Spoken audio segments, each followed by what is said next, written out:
Growing with fishes.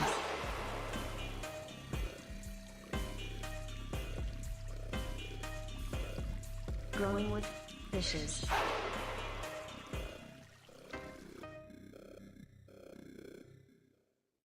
Hey everybody, welcome to a super awesome episode 280 of the Growing with Fishes podcast.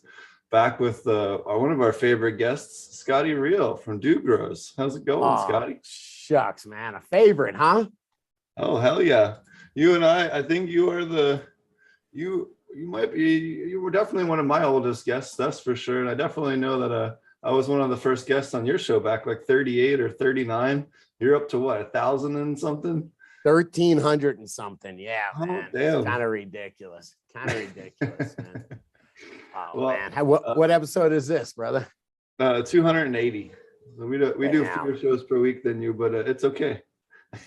Oh, no, that's awesome. I remember I was like a Howard Stern fan back in the day. I'd work and just get in the truck every day and do plumbing and air conditioning. And I loved having somebody talking in my ear. And so I remember I could even listen to sports radio and I couldn't give a shit about sports, man. But I just loved having somebody talk in my ear, you know? Oh, yeah. Yeah, it's definitely nice to have that background sound going. I know I often have Hamilton or one of my favorite cannabis podcasters streaming whenever I'm working or in the grow rooms. If I don't have to talk to people, that's definitely what I'm doing. So sometimes, yeah, thank you. Sometimes it's nice to have people talk to you and just tell you something interesting or just make you laugh. I don't think I can too much pressure to be interesting all the time, but hopefully if not, we can make you laugh. I mean, you certainly are one of the best people when it comes to like the whole edutainment thing where it's educating and fun at the same time. Your show is definitely one of the best for sure. I appreciate that so much, man. That means a ton from you, sir. Before we get started, if everyone out there is looking for additional educational classes on aquaponic cannabis, you can find us at apmjclass.com. We have over 700 seminars Marty and I have put together on aquaponic cannabis. We add more slides every month. We have live sessions each month, so definitely check that out. We put a lot of work into it, and especially if we're getting into the commercial side or just want to learn more on the home side, it's a great educational resource. Are we into it already? Because I got questions already, dude. I'm going to ask you questions. Oh, yeah. So actually, I wanted to touch on something that you said. Oh, first off, let's introduce you. So those of you that don't know who Scotty is, if that's somehow possible, Scotty is the co-host of the Dude Grows show. The Dude and Scotty have been doing the show just a little bit longer than I have, maybe by about 6 months or so, if memory serves me correctly. You'll have to correct me on that after this. But they were one of the first inspirations that I had for doing cannabis podcasting. I loved their show and loved the format of their show. And we kind of emulated it in certain ways, especially earlier on, maybe not so much these days, but definitely early on was a big a factor in how we set up our show and you know, the way that we orchestrated the show. So definitely thank you for the inspiration back in the day, for sure. I will take a compliment. I don't know that I did anything else except emulate other people that I saw. Remember, Dude called me up and he was like, check out this John Doe radio. You remember him at all? Oh, yeah. And he was like, oh, it's pretty cool. And then I seen Dude at a party. It's like, I'm going to start a podcast. And like the week before I had decided I was going to. And so we just came together and it's so funny, Steve. I think me and you talked today when we're, a little pre-show. Let's talk about how different things are now than they were 6, 7, 8, 10 years ago when we started. Yeah. And I remember when we started, I was like, dude, I can grow weed, bro. I can grow commercial weed, man. I know what I'm doing. I'm gonna teach people. And I was basically telling people to follow the recipe. It would basically be like, dude, you can bake an awesome cake. And maybe this is a good analogy, man. You can bake an awesome cake, go get a Betty Crocker box and follow the recipe. And if they tell you to use a tablespoon, go get a tablespoon and measure it. If they tell you to, you know what I mean? It's I don't know. I think it's kind of like that, where you can have success following a recipe. The art, then you can introduce the art. There's not much art in baking a Betty Crocker cake. But when you understand what's going on with it, and then you're like, all right, man, I'm gonna get the baking powder out and I'm gonna get the flour out and I'm gonna start making my own cakes, and they're gonna be better than better crocker, man. So you actually used to, you mentioned Howard Stern. You actually are really good friends with the music guy and used to do all kinds of fun parodies before YouTube got a stick up its ass. Do you want to talk a little bit about that real quick? Because I always thought that was kind of really cool. Yeah, I will shout out to my boy Eli Braden. I heard him. I was listening to Howard Stern show, and he would make these weird, crazy songs, man. Really out there songs. And with the internet, it is so amazing that you can meet people, and you can meet people around the world. You can meet people a little bit more famous, or famous. And yeah, I reached out to this guy. I think I joined Twitter to try to stalk this guy. But I just hung out, and man, I met my High C is my he like writes the web pages for it, helps me get a clear message out there. He's like one of the guys on the team. And I was listening, I was in the grow, and I was just trying to find something new to listen to. It burn out everything, was doing a lot of building in there. So I was in there for a long time. And I found this Dark Arts of Marketing podcast. And the guy was I was like, this guy's fucking not evil, but he's telling you all the evil tricks that they use on you. And sure enough, that was High C, man. So I meet all sorts of people online. And it's a joy, man. It's a joy. Look at us, man. Right. I think I was on your episode 38 or 39, one of your really early episodes. You guys can go back and look it up. And yeah, I kind of missed the old intro you guys had. It was a little bit longer, but I know that there was some takedown bullshit, same kind of shit that we've dealt with on the show as well. What sucks, man, is you have to deal with that YouTube algorithm as well. So like things are different. And if you walk into a place where we're doing the show live and it's a 20-second or 30-second intro, you'll get, it'll be okay. In YouTube land, if you got more than 3 to 5 seconds, they're out.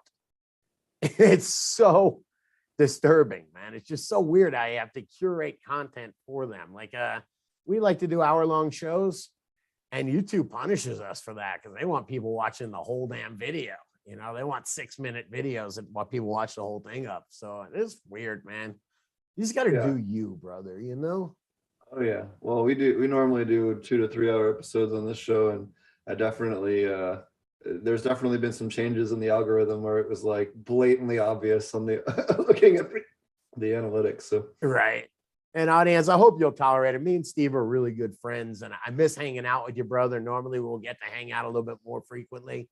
So I'm kind of, if this turns into a hangout session where me and you are, let's get normal. That's kind of what the show is about. The podcast originally, the Grow Talk was about dude and I would hang out, talk grow for an hour on the phone, and I'm like, all right, this is the show right here. People would want to listen to this.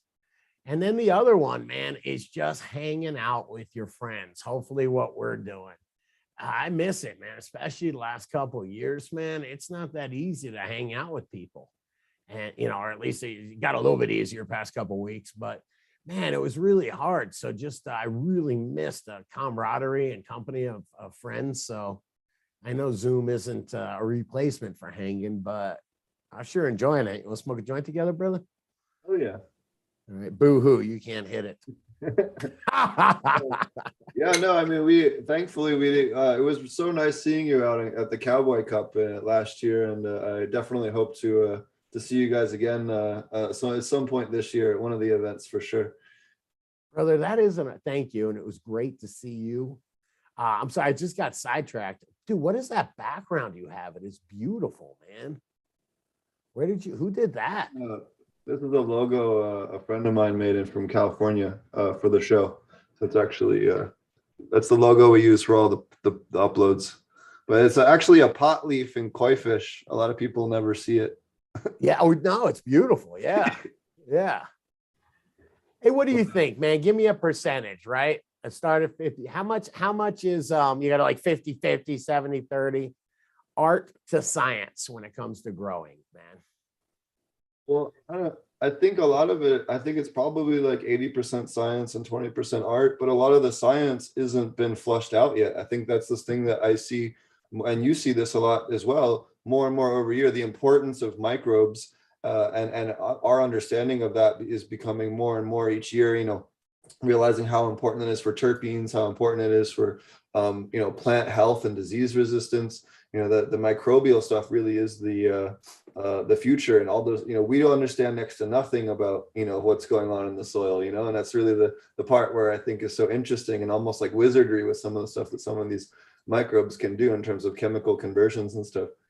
Yes, it is amazing that, like, we hear Paul Stamets talking, or be like, look, you can walk outside, dig up your yard, and you'll find some kind of fungi there that hasn't been documented, some kind of new, you know, species or subspecies. We know so little about this stuff. And 10 years ago, I didn't know anything about it. I think I knew mycology. You know, I remember coming to Colorado 12 years ago and seeing, I was like on Overgrow and everybody's talking mycorrhizae. And I'm like, dude, I need some of that, man. And yeah, but that was 10 years ago. I'd been growing a ton. I'd been growing since 1994, you know, 20 lighters. And I tell you, just the opposite. We were using hydrogen peroxide. We were bleaching those roots like it was a fucking hospital room, man. Yeah, no, and some people still grow that way too, which is, you know, it's why I think a lot of people growing hydro don't ever hit those terp levels that they're really trying to hit. You know, activating that plant's immune system. You know, the microbes help activate the different immune responses in the plant, which we call terpenes.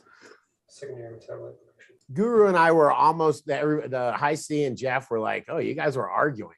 And we laughed and we're like, it's not arguing, man, because he comes from the hardcore science part. Like, he was literally pulling up fucking nutrient absorption charts over pH and different medias and whatnot. And then I come from the what works, you know, what I've seen work. But we were talking about optimal pH ranges. We're talking about, you know, I have that Grow Dots product, which is a mineral base or a synthetic. And it's actually a self-switching all-in-one. It's really cool. But yeah, right on, man. But we were kind of concerned, or we were talking about the optimal pH levels, the optimal pH level. And, you know, Guru's point is that it varies from cocoa to peat, where they do have different pH levels. Do you grow in either, or do you have any? Fuck, I feel like I'm hijacking your show, man. But I told you, it's just us friends hanging out. You mind if we just bullshit? No, it's fine. So I don't do a ton of cocoa. You know, I'll do cocoa if the client has a ton purchased and we're, you know, hey, we're already running it, then yeah, well, whatever, we'll work with it. But cocoa, I've always seen more problems and more insect problems and more root problems and just more problems in general. I've noticed with cocoa compared to, you know, decent soil. But hey, don't get me, I'm in love with the Coco shirt. I'll go fucking put that on right now. I love Coco so much, I named my dog Coco, bro. Okay. Let's talk about pros and cons, man, because I'm from the different camp. I love Coco, man. I think sure. So I'll play soil camp and you can play Coco camp, and we can. We're not arguing. Yeah, I swear. But on living soil, you know, I think you know, you have those extra mycorrhizae. A lot of fungi can't grow in cocoa. Some mycorrhizae can, but not all. And then you have a lot of issues with some of the microbes just not really finding it the best place to host. So you don't end up with a different microbial balance, I guess, than you would in soil in terms of species percentages, which is I always found interesting. But on the other side of it too, it's just I've personally seem to observe more fungus gnats in the cocoa than I do in soil, which is just a, you know, random observation. Huh. Man, you know, I like the cocoa because I can wick it from the bottom. It works really good that way. And then if I do it right, I can kind of keep the top kind of dry. So I don't, pretty dry. So I don't, especially if I put a little layer of perlite on it or something like that. So I don't get that top wet layer. So I don't get the fungus gnats. I've been playing with these bottom watering things for, you know, buckets, the sip buckets for probably 8 years now. So my perspective is a little skewed when it comes to that. But well, hey, I think that's a good point, though. If you have something that works good for you, it doesn't matter if someone has a different opinion on it. If it works good for you, don't go fucking with it. Like, you might adjust it or add things to it. It's something I always tell people too. Look, as a home grower, if you got a method down that's working for you, like, keep doing your method. Maybe set up a different pot a different way and try something new. But if you got something that works, man, don't break what's broke, you know, what's working. It's kind of what we were talking about the, art versus science. Man, there really is a lot. And I don't know if you call it art, but the way you would do things, the way I would rebuild an engine, if it would be quite different than the way you would. Shout out to Brendan over there. It'd be quite different than he would. We'd all have our own different, and it'd certainly be different than Guru would, So everybody's got their different techniques, and that's why everybody's grows are so different, man. I'm talking about my buddy Sean, Grow Guru, on the show, if you don't know him, and he's super technical. Everything, he knows what he just is very technical on everything. And so his grow, you ever hear a saying, it goes, how somebody does something is how they do everything. I heard that one time and I was like, dude, that's fucking pretty trippy, man. Brendan.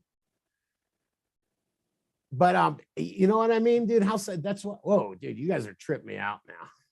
You just turned into Brendan, man. There you go. Now you're a dog, man. No, but for real. Hey, they made me do an unboxing video a couple of days ago, man. Oh, you there, guys? There you go. Yeah, I just did an unboxing video today. That's why I was cracking up. It's literally I felt like a tool, man. I felt like a complete tool because they wanted me to they were like, oh, hey, pull the foam out, man, and tell me how is the quality. Like, you don't just pull the foam out. It was like an ASMR thing they were doing. Yeah, it was for a light. I did with my own product, so it's a brand new light we're putting out. That's a big light, man. Nice, bro. It's an array that folds open. It covers a 4x4. This is a 680 watt one, calling this the Spectrum King LED Phoenix line 680 new one. Yeah, just got released today. How's the unbox experience, man? It was actually very cool because they listened to me this time in the design stuff. So it wasn't like I had to reinvent the wheel or go, what the fuck was this? Why did they do it that way? It was what I asked for. Right. Nice. Hey, when you grow aquaponically, does it need different lights? Because you know how you need UV lights when you have a fish tank? Well, so the UV lights for fish tanks are usually for killing algae or diseases. So we run them on quarantine systems, but we generally don't run them on inline systems. The other issue you have with UV, and why I hate when people recommend this for hydro or aquaponics, is if you're doing aquaculture, it's fine, right? But if you're doing plants, you have to have the iron above 2 parts per million to make it plant available. And if you have a UV sterilizer, it breaks the chelation on whatever type of iron that you're using. And then it ends up bound to that quartz crystal sleeve that protects the lens.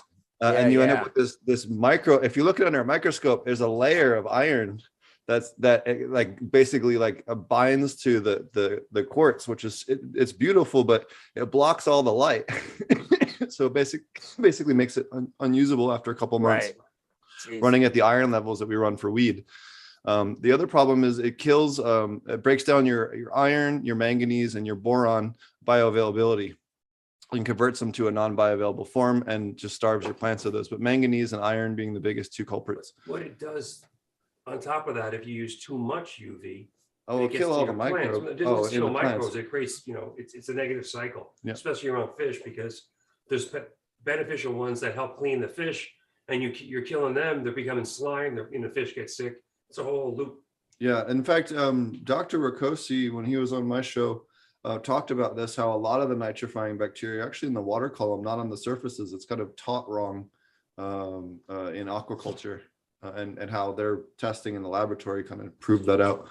But that's a much longer discussion on that. But UV should not be used in the aquatic side. Now, on the light side, I really like the UVC lights for cleaning rooms. So if I have powdery mildew, I have mites, I have something else. I was going to ask you about that. Can you introduce your dog?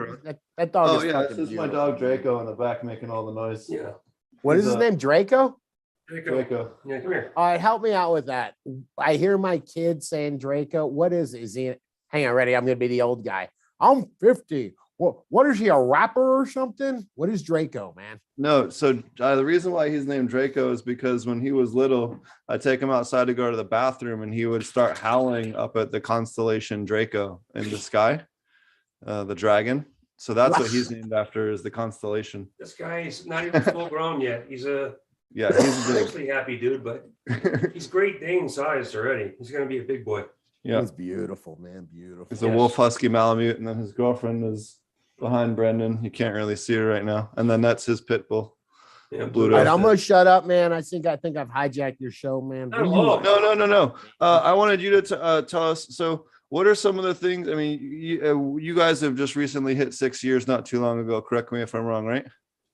You know what? I'm not counting. I think at least 6 years. It's been a minute. Yeah, I think it was yeah. 2000. According to my math, at least.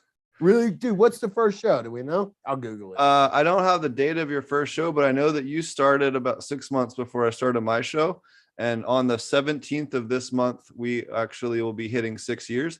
I actually have a super awesome announcement for the 6-year anniversary episode. If you guys have ever seen Mr. Green from I Grow Chronic, I actually have him. He's not done an interview publicly to date. So we're going to be the first one with him. So that's going to be awesome. It will be the first podcast he's ever been on. So super looking forward to that. And he was the first person that I learned how to grow weed from in a video format back in like 2002, 2003.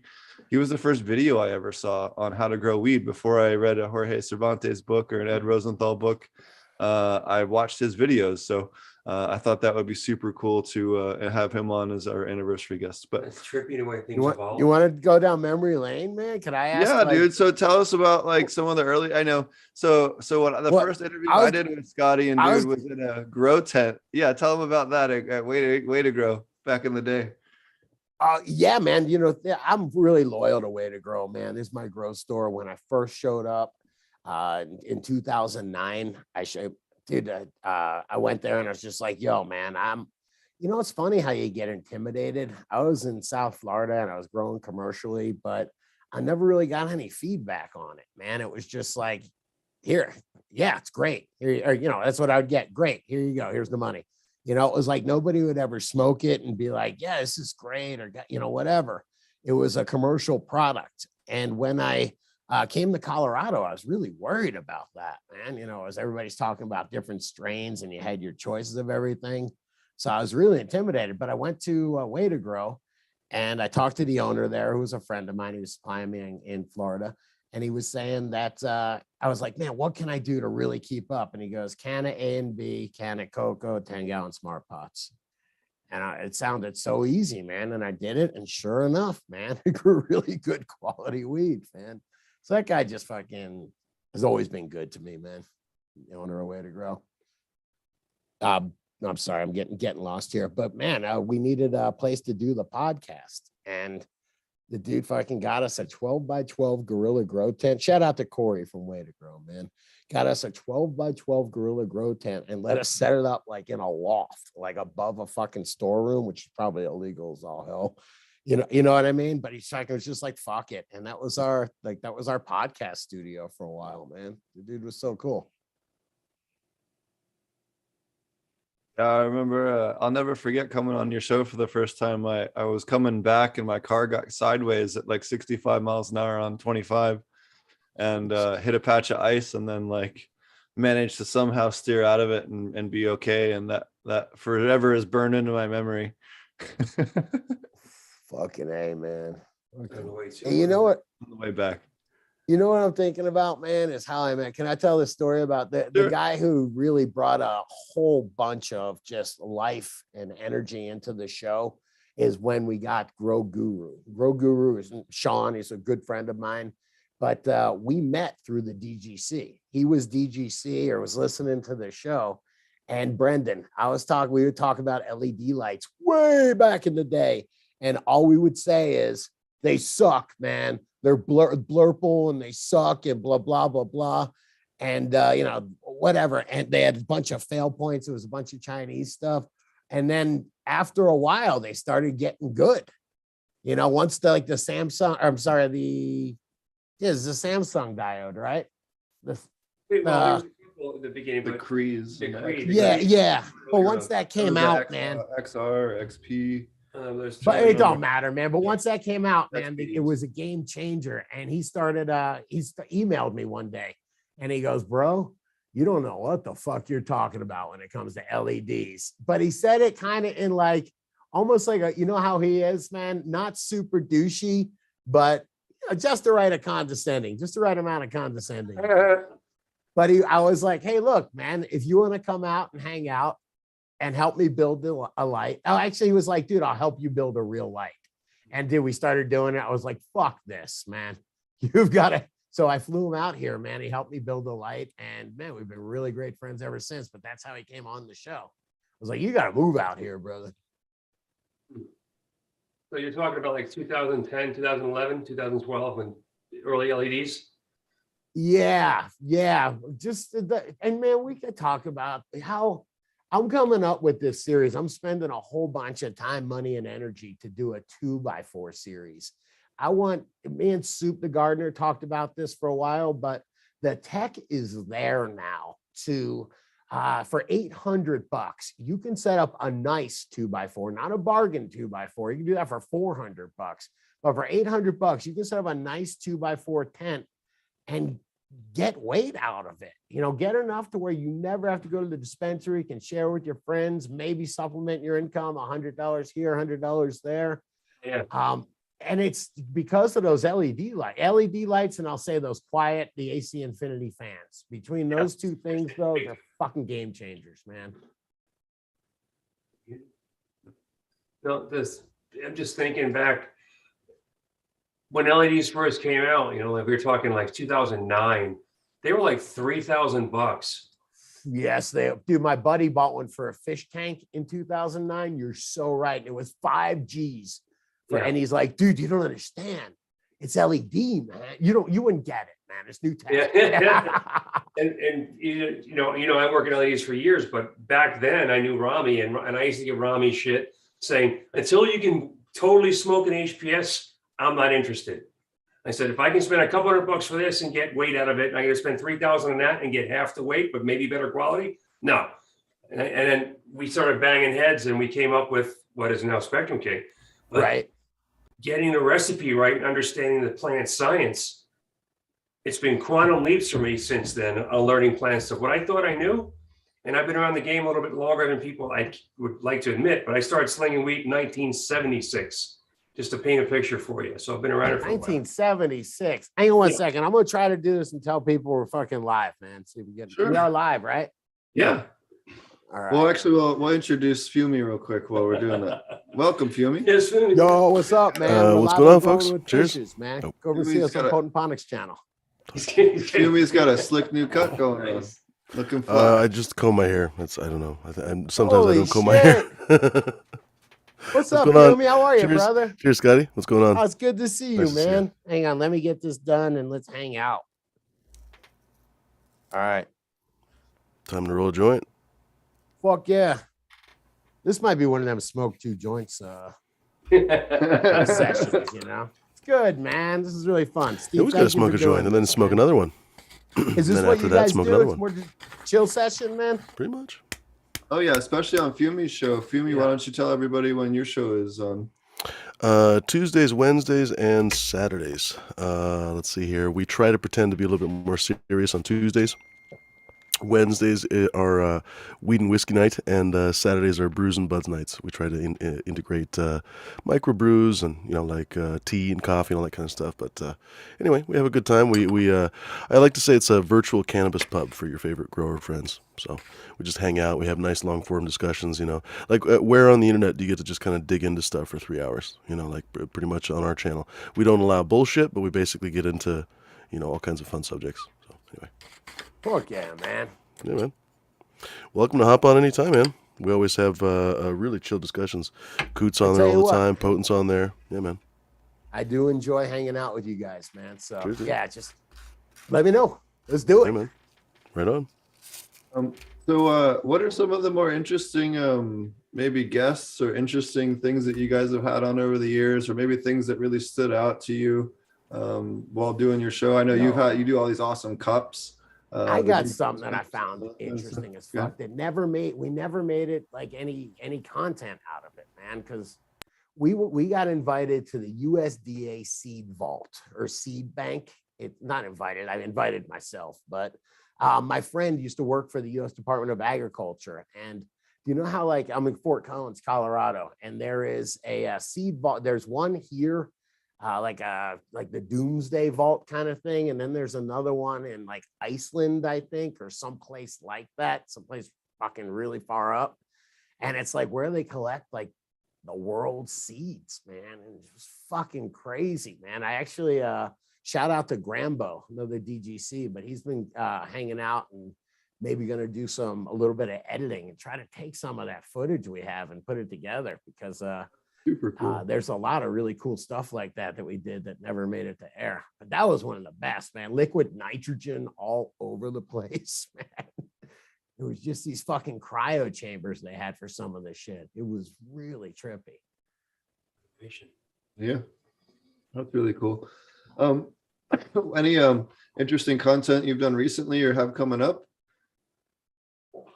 Man, as far as content goes, I would kind of like to keep it on the grow side if I could. I have been working so hard on these sip buckets, man. I call them real buckets because I call everything, I put real in front of everything, man.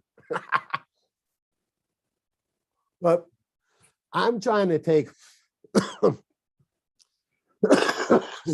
excuse me.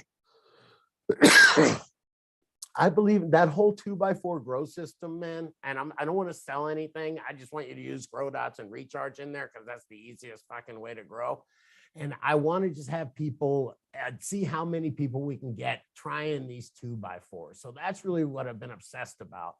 And what are the fail points, man?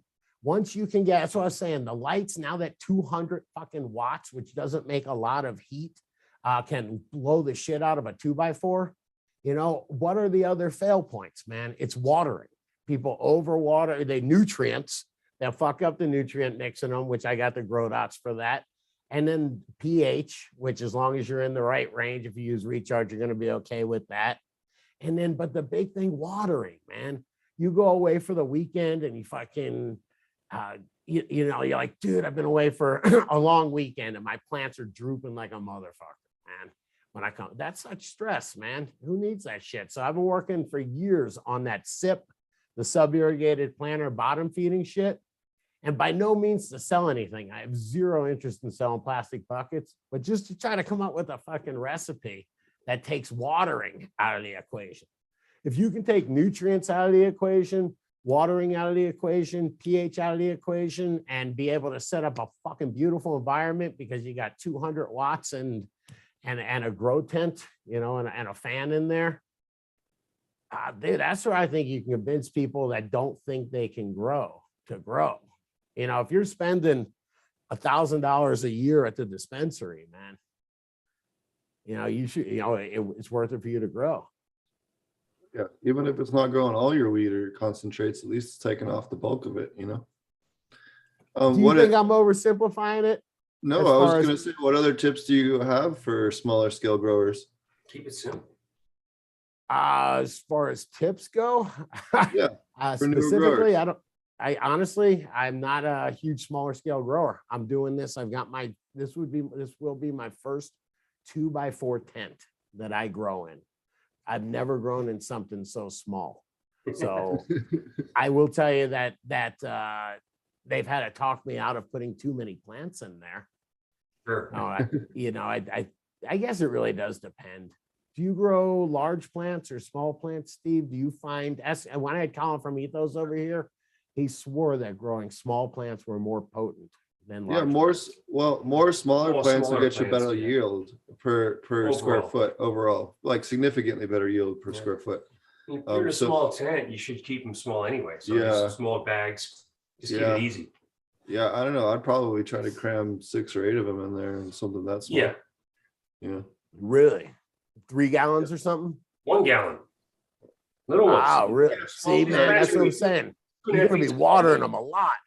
Well, see, that's the thing. I'm with you on the bottom watering. Like, even if I was going to do soil, I would just put a tray and then wick. Yeah, I would do soil, but at the bottom part of the soil, I would do a lot of like clay pebbles or something. So those like right at the very last 2 inches, right where those holes are. And then put a layer of burlap or something and put all the soil above that. The roots are going to grow through it, and then I can just flood and drain it. and it'll drink what it needs. And then I can, if you want to be really lazy, the other cool thing is you can go away for a weekend and not stress about your plants. I think that's like, somebody asked me like the other day, like how do you go away for a long time? It's like, well, if you're running aquaponics or hydro or something, or even just bottom watering soil, you don't have to, worry about that shit. It'll just take care of itself and you can go away for a week. I think it's kind of comical to me that people are like enslaved to their grows and can't go away for the weekend. Like that's, I don't know, a funny concept to me. Guys are like, that are uber hydro and Rockwell and things like that you have no choice. Somebody has to be there because they dry out so fast. Yeah. I mean, and it's really tough. I had somebody, shout out to Warehouse Kyle. Love him, does a great job. I didn't explain to him all the intricacies of my grow, and I went away for a week. And when I came back, it was kind of fucked up. And he was like, "What do you mean? You did? You told me I did what you told me to." And I was like, "Fuck, it's my art, man. It was my setup. I needed to be there and lift the pots and be like, fuck, you know what I mean? Your eyes, your approach, your hands on. My approach, man. Fuck yeah. Yeah, you can't teach that. You gotta have the eye and the nose for it, or just. That's why I think with your small tent, you're onto something. That's a scale a person can't trip balls on because keep it simple. But like what Steve said, if you're going to have people growing that system, soil over burlap, some hydrogen or some, little rocks down the bottom, you can get away with a few extra days. You could feed them twice a week. Sure. Man, I keep telling people what I think is the truth, man. It is the truth for me. You got to set it up. Well, that's a setup right there. And he says, what I think is the truth, and then the truth for me. Truth. My truth is growing ain't hard, man. Growing, if you understand that you have sound fundamentals and a sound environment, growing really good quality cannabis is not difficult at all. It's kind of borders on easy. It's as hard as, it's probably like learning how to make good pizza. Like dough, you're reading the plants. They're talking to you. What's the leaf angle? What's the leaf angle? What's the leaf shape? What's the leaf But that color? takes a minute. What the edges look like? What do the veins look like? If you just look at the plant, it's yelling at you. And if you're willing to pay attention just for a few minutes, you'll go, oh shit, I need this, I need that. And then you learn the tells of the strains you work with. Like when I see someone start growing and the first thing you do is put like 5 strains in a tent, I go, get a strain, get one. Grow that a few times. And once you see the variables, start recognizing it. Right. Do a little research online, which you can do these days. Find a comparable strain and branch out. Start stretching a little bit. But don't like put some ridiculous indica here with some other sativa in the same tent and feed them the same and expect magic to happen. It's not. That's a good fucking point, man. Yeah. That is a really good point, man. Is that even, like I have a wedding cake that is way taller than even than the gelato cake right next door to it. Then it's sister, cousin, roommate. Yeah. Sister's cousin and a roommate, man. I kind of disagree, by the way. I throw in dissimilar shit into the tent all the time. I just train them differently. I don't know, that's part of the fun or the challenge or whatever. Like, honestly, like when you grow on a smaller scale, you can't really have the luxury like, oh, well, this one month I'm going to grow this and this other month I'm going to grow that. You just kind of grow everything. So I don't know. I've just learned to just train them differently. But I was going to say, like, I had this funny thought, like, do you guys ever watch like Moto Week or Car and Driver or any of those kind of car shows like on Saturday on PBS or whatever? I was just thinking to myself, imagine if all the car shows pretty much all of the time spent all their time discussing how to turn the car on, how to put it in first gear, how to put it in second gear when you need to, how to then switch to third gear, occasionally put it in reverse, turn right, turn left. And I was just thinking to myself, like most of the cannabis shows around there, like 95% of them basically are that. Like they tell us how to turn the car on, turn the car off, put gas in it, try not to run the car out of gas, like just that really simple stuff. And we never or hardly ever really get into like super advanced stuff. I don't know. Am I wrong? I don't know. I was just kind of having a fun thought. Definitely not wrong. My my thoughts on that is, I'm a super simple person. So for me to explain things really simply, how somebody does something is how they do everything. Hey guys, I made it so you don't really have to water it, man. I made it so you don't even have to fertilize it. That's kind of where I'm at. But you're probably the opposite. You are deep into it as a hobbyist, Yeah, I'd say so. I think a lot of us are really passionate about the grow of it. I think a lot of us, especially a lot of us that like to hang out on my show, we have a lot of people in the audience that are salt growers and stuff, but we really as like a discussion, we like to dig into the kind of organic aspects of it. I don't know. We just, I think we do. I think we really nerd out on those kinds of, how do I say this?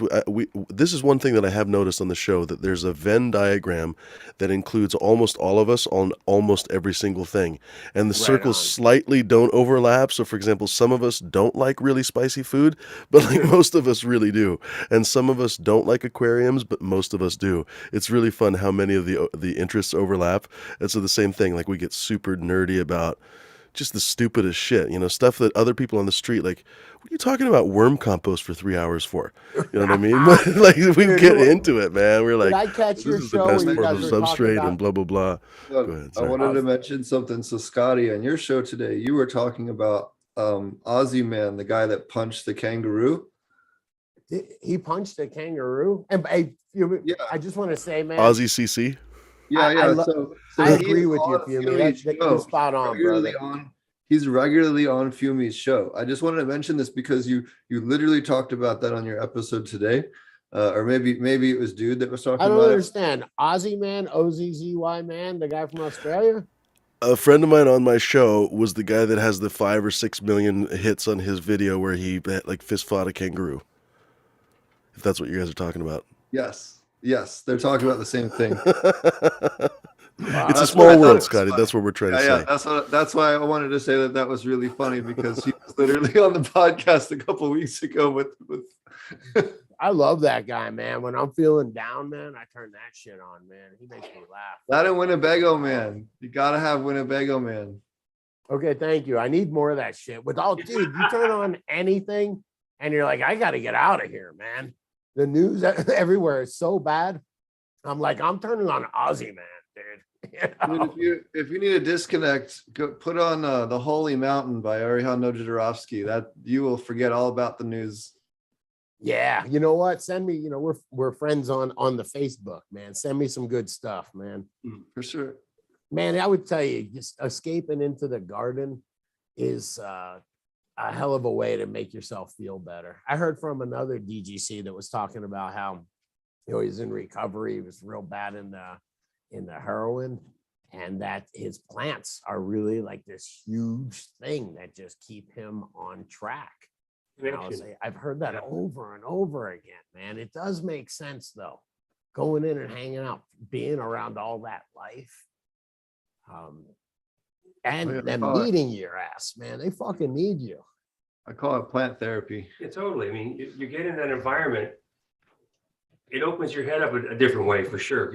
Different senses apply. I find it super calming, but there's so much detail in things that in a regular life I cannot focus on. Get my ADD running wild in the rest of the world. But I get in the garden, I see things. I kind of get in the zone. I kind of, whether it's plucking leaves or trimming or moving stuff around, there's always something to do. The plants are always asking for something to happen. Hey, we have another fun guest joined us. Coot. Clackamas Coot. Oh my God, man. The man, Have the legend. Scotty, have you met him yet? I have not, man. I'm nervous now. Oh, What's man. going on? Right. Yeah, there you go. Hello, sir. Mr. Clackamas Coot. It's great to virtually meet you, sir. He's probably still setting up his fancy keyboard. Hey, there you are, Welcome, the Coot. legend, man. Yeah, I got my fancy keyboard. This should work. That's a joke, not a truthiness. Although it is actually true because Anyway. he does have a fancy keyboard. Yeah. Coot, can I call you Coot, Yeah, man? good to meet you too, sir. Appreciate it. All right. Is Coot what you go by? Or is that what we just call you on the internet? Or worse, behind but you can go with Coot. Yeah. the back? All right. A huge respect It to depends. you, It man. depends who's addressing me. Sometimes it's things you wouldn't, you'd call your worst enemy, or a woman you broke up, whatever. So I respond to anything except Yeah, she called dickhead. you Yeah. Coot. That'd be the best. Anyway, man, respect. I learned a lot back in the day. Somebody was saying, I think it was Steve, you were saying that, man, the internet, you can do research on it, man. Actually, it was Brendan. You were talking about LEDs. You're like, yeah, but you can use the internet to learn stuff too.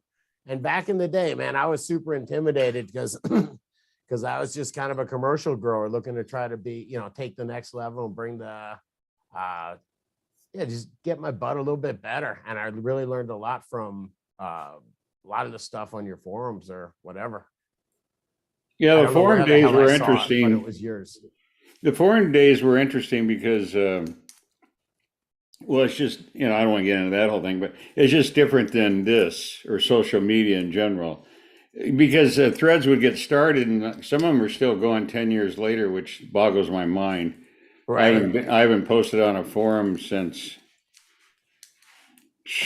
I don't know, 2013. I mean, 9 years, give it a rest. Well, why not, man? Why not let it live forever, man? It's great information. And dude, it's so great, man. Even as stoners, to be able to sit up at any time of the day or night, 24 hours a day, and scroll and be like, all right, this guy says this. I trust this guy because he said 10 pages of worthwhile shit, and I'm learning from him. That was using resources. I have man. The only product that I sell, and that it grew out of a joke, is gnarly barley, and that was because Jeremy Silva. I asked him about bringing it out because it was to counterbalance this insanity. So I said, well, here, why don't we just call it gnarly barley? And then I designed the package. I put Ganesh on the package, and with a stupid name, I thought this will fly out the door. And as things turned out, it really did. What started out as a bar room, almost, I don't drink, but a bar room business plan. Sure. And here you go, let's do this. And anyway, so I think I have a award coming from the American Malting Association because I increased their sales. I gave them a whole new market other than making beer. So people add it to their soils and compost piles, all kinds of things to increase microbial activity, which is what it's about. And what is it? Barley? What? It's malted barley, like you make beer with. So right. you put that in your soil, and you grind it up. You don't have to grind it like flour, but if you've done any beer brewing, when you go buy malt, they usually have a machine that you can run it through, and it turns it kind of like rolled oats. Sure. It's kind of smashed, it's pieces. And that's what you want because that structure in your soil is going to give you increased fungal activity, protozoa, even bacteria to a point, about 300 enzymes. So. How'd you educate yourself, man? Did you go to college for this, or did you? I learned most of my shit on the internet from guys like you, man. Yeah, but every time from at Oregon State. Yeah, you did. You're educated in this. Yeah, soil biology, microbiology, and botany. So things like sometimes you have to learn to shut up. For example, this is just one example. You're talking to me personally, right? No. I'm talking in general. No, I'm talking in general. I'm having fun. Oh, okay. No, people will say, well, I like to give this to worms because they like it. Well, that's impossible. Worms don't have a stomach. Worms don't have teeth. How could they eat something? They can't. But try to explain, that's not even a fact of science. That's reality. Just get a goddamn book on entomology, look up a fucking worm and look at the diagram and show me where the teeth and the stomach is. It doesn't exist. And yet you will hear over and over and over and over, oh, well, worms really like this, or they live in shit, for Christ's sake. What do you mean they like it or they don't like it? By the way, thank you. This is what I always heard about you, man, that you don't fuck around. That's probably why I never hit you up for an interview, man. I don't know. I heard you don't fuck around. I don't have anything to sell except gnarly barley, and I only get a percentage of that, and I give away a third of that. That's what I mean is you keep it real as fuck, man. I appreciate that. Well, this past month, my wife and I, our donations paid for 450 trees up in British Columbia reforestation project. So every month when I give there you go. It's got a mouth. It's got a digestive tract, but you won't see a stomach. So how can there's no teeth? I thought they took a little bit of rocks and used those to grind the stuff up, man. If I'm Well, not that's because there's 4 categories of worms. Okay, a true earthworm is one that when it rains and you go out in your yard, you see those worms everywhere because sure. worms breathe through their skin, and when it gets too wet, they have to get the hell out of town or they're going to die. They're going to drown, right? Okay. So those are true earthworms. They go down way below the root zone and in the subsoil, and they pull up, you know, those little clumps that you see on your grass in the morning. Sure. Okay, that's worm castings from an earthworm. Earthworms are not composting worms. If you were to take earthworms, and you can't, and you put them in a worm bin, they'd have about 7 to 10 days before they die. Conversely, if you took composting worms, and there's only about 8 out of 3,600 worms, if you put them in the soil, they would die because they'd lack the body structure to go into the soil. They live in leaf, in manure, and things like that. Now, people will say to you, well, yeah, the worms come up from the ground. No, they don't. Birds eat cocoons over at Fume's place.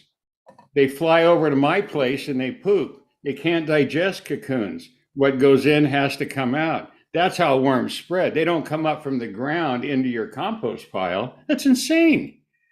But anyway, yeah. So things like that, I used to have fun with dicking around with the stoners. No, really, if you put that ammonia on there, you'll have urea. It'll be really cool and groovy, you know. So bro science, man. Yeah, I bro. can Yeah, only bro imagine, man. I can only Yeah. imagine what's driving you nuts, man. Put licorice in your bowl, in your pots, and you won't have fungus gnats. That was one a couple of years ago. Black Yeah. licorice string. Well, you know, Jeremy Silva, I had heard that he had been on your program, Sure. and so I tuned in, or excuse me, not tuned in. I went and watched several minutes of it, and he was under another name. I knew him as Mountain High Guy over at IC Mag, and Right. that their organic section used to get 2,400 to 2,600 posts a day just in the organic soil section, which was really a minority because most of it was chemicals and Sure. my new program is better than your new program, and my silly strain name is better than your silly strain name, that kind of thing.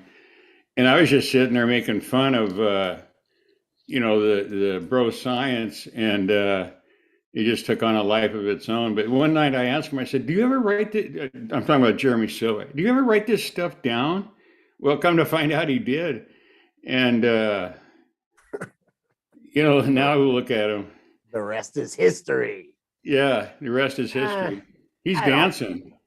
Yeah. Yeah, you know, and he's working his ass off. He's bringing his own. Oh, yeah. It's his life, man. He's did it. Well, he's growing life one of man. my.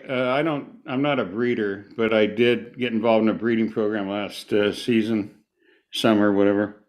And so anyway, I sent him some seeds, and get this. Again, I'm not a breeder, so he started 16 seeds, 8 in this soil mix, and 8 in another soil mix that he sells. And I don't know what those are or Right. what he meant by it. But anyway, he got 100% germination. So the guy that did this breeding, between the two of us, we have 96 and a half years growing weed combined. So I just wrote back, I said, older guys have the patience to let the goddamn seeds finish the cycle. And he thought that was pretty funny. So anyway, you can watch the progress on this. It's called Pakalolo 1. It's a 74 Hawaiian crossed with my 1984 TO, which is a Kandahar, Afghani, and a Thai stick seed from 1976. So all these are really super old genetics. So they probably don't perform like a professional strain. We're not going to get, the kind of results that you get from like real seeds and stuff, all groovy. And More biomass, 4 pounds of light. well, yeah, we try to get, you know, 1.5 pounds of light, you know, Yeah. and No stuff like flavor. that. Yeah, nothing. Tastes like dirt. Yeah. Of all the things I worry about in my life, Right, yield right. wouldn't be one of them. So Yeah, definitely not. It could. Do you think growing's hard or easy? If somebody asked you, is growing weed hard or is growing weed easy? What do you think? What would you say? I'm sorry. Let me turn it up. I didn't want to be rude. I didn't quite. Do you think growing weed is hard or easy? No, the way it's been portrayed since 1980, when Mr.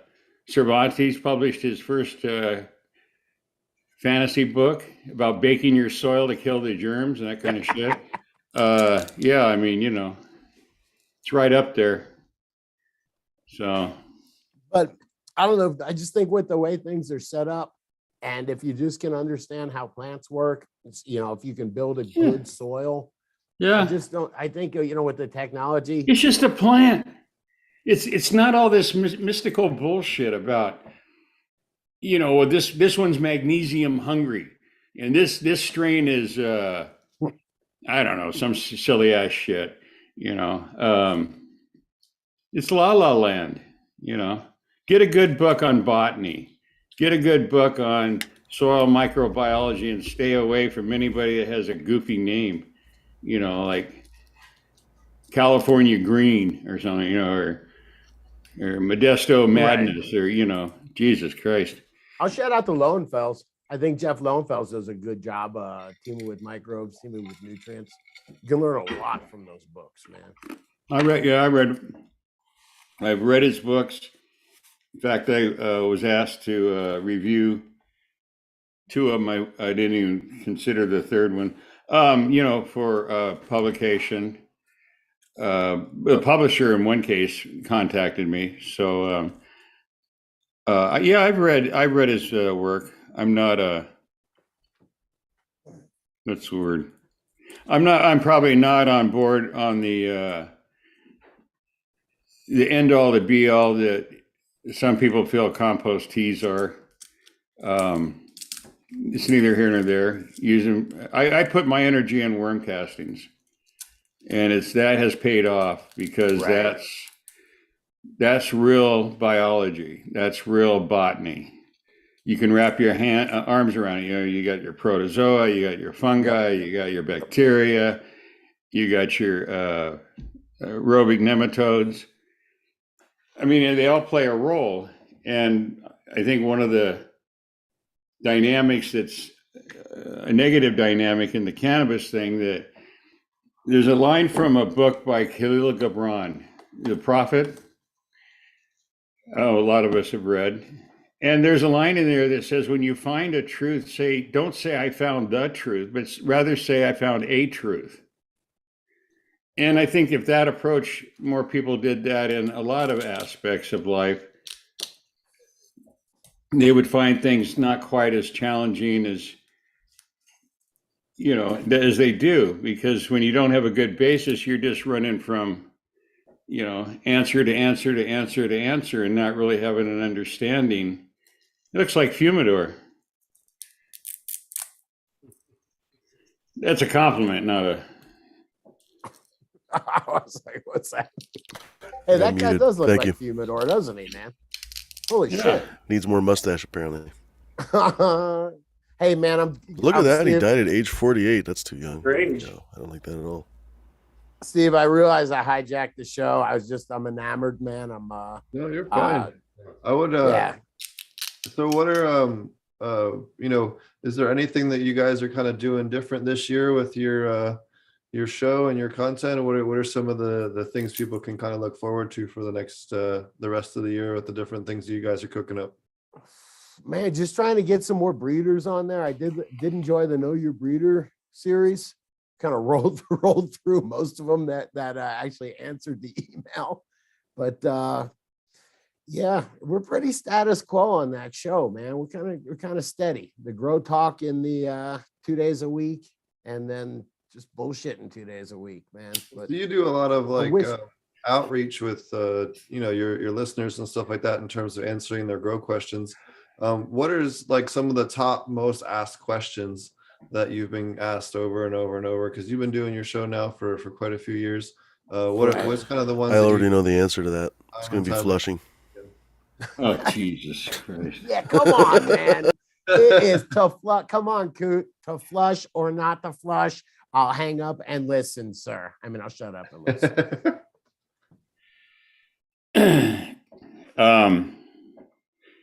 Of all the things that I've addressed in my posting career, the one that I really enjoyed the most was belittling the whole. I pH my runoff 4 times a day. You know what you need, sir, is a fucking life. Here's my suggestion: get a bicycle and spend at least 2 hours a day on it, and stay He's away. on house arrest, man. Yeah, You know, I've never owned a pH meter. As a matter of fact, the only thing I've ever pH'd was my urine for diabetes. So, you know, I'll just leave it at that. See, that's a problem. What about I mean, but specifically flushing, though, man. I don't No. flush, and I have I great don't results, either. man. I don't flush. No. Just pretend your garden's an outhouse. You can't flush it. How's that?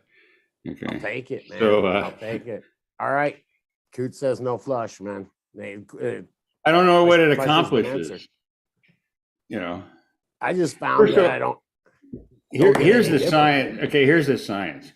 So the root system is controlled by below the soil. The plant is controlled by the taproot. That's the brain center. Above the soil, it's your meristem. But down below, beneath the taproot, issues out payments for cation exchange or anion exchange. Right. And the money, the currency is hydrogen atoms, hence the term pH, probable or possible hydrogen. You never hear that. It's just about this acidic thing, okay? But so if the plant requires, pick an element, I don't care, calcium, how's that? Sure. Let me explain. Okay, so if you were to ask a chemist, how do you write the symbol for calcium? The chemist would say uppercase C and a lowercase a. We can all agree with that, right? Yep. Now, if you were to ask a soil biologist, a microbiologist, how do you write calcium? The scientist would say uppercase C, lowercase a, and 2+ signs.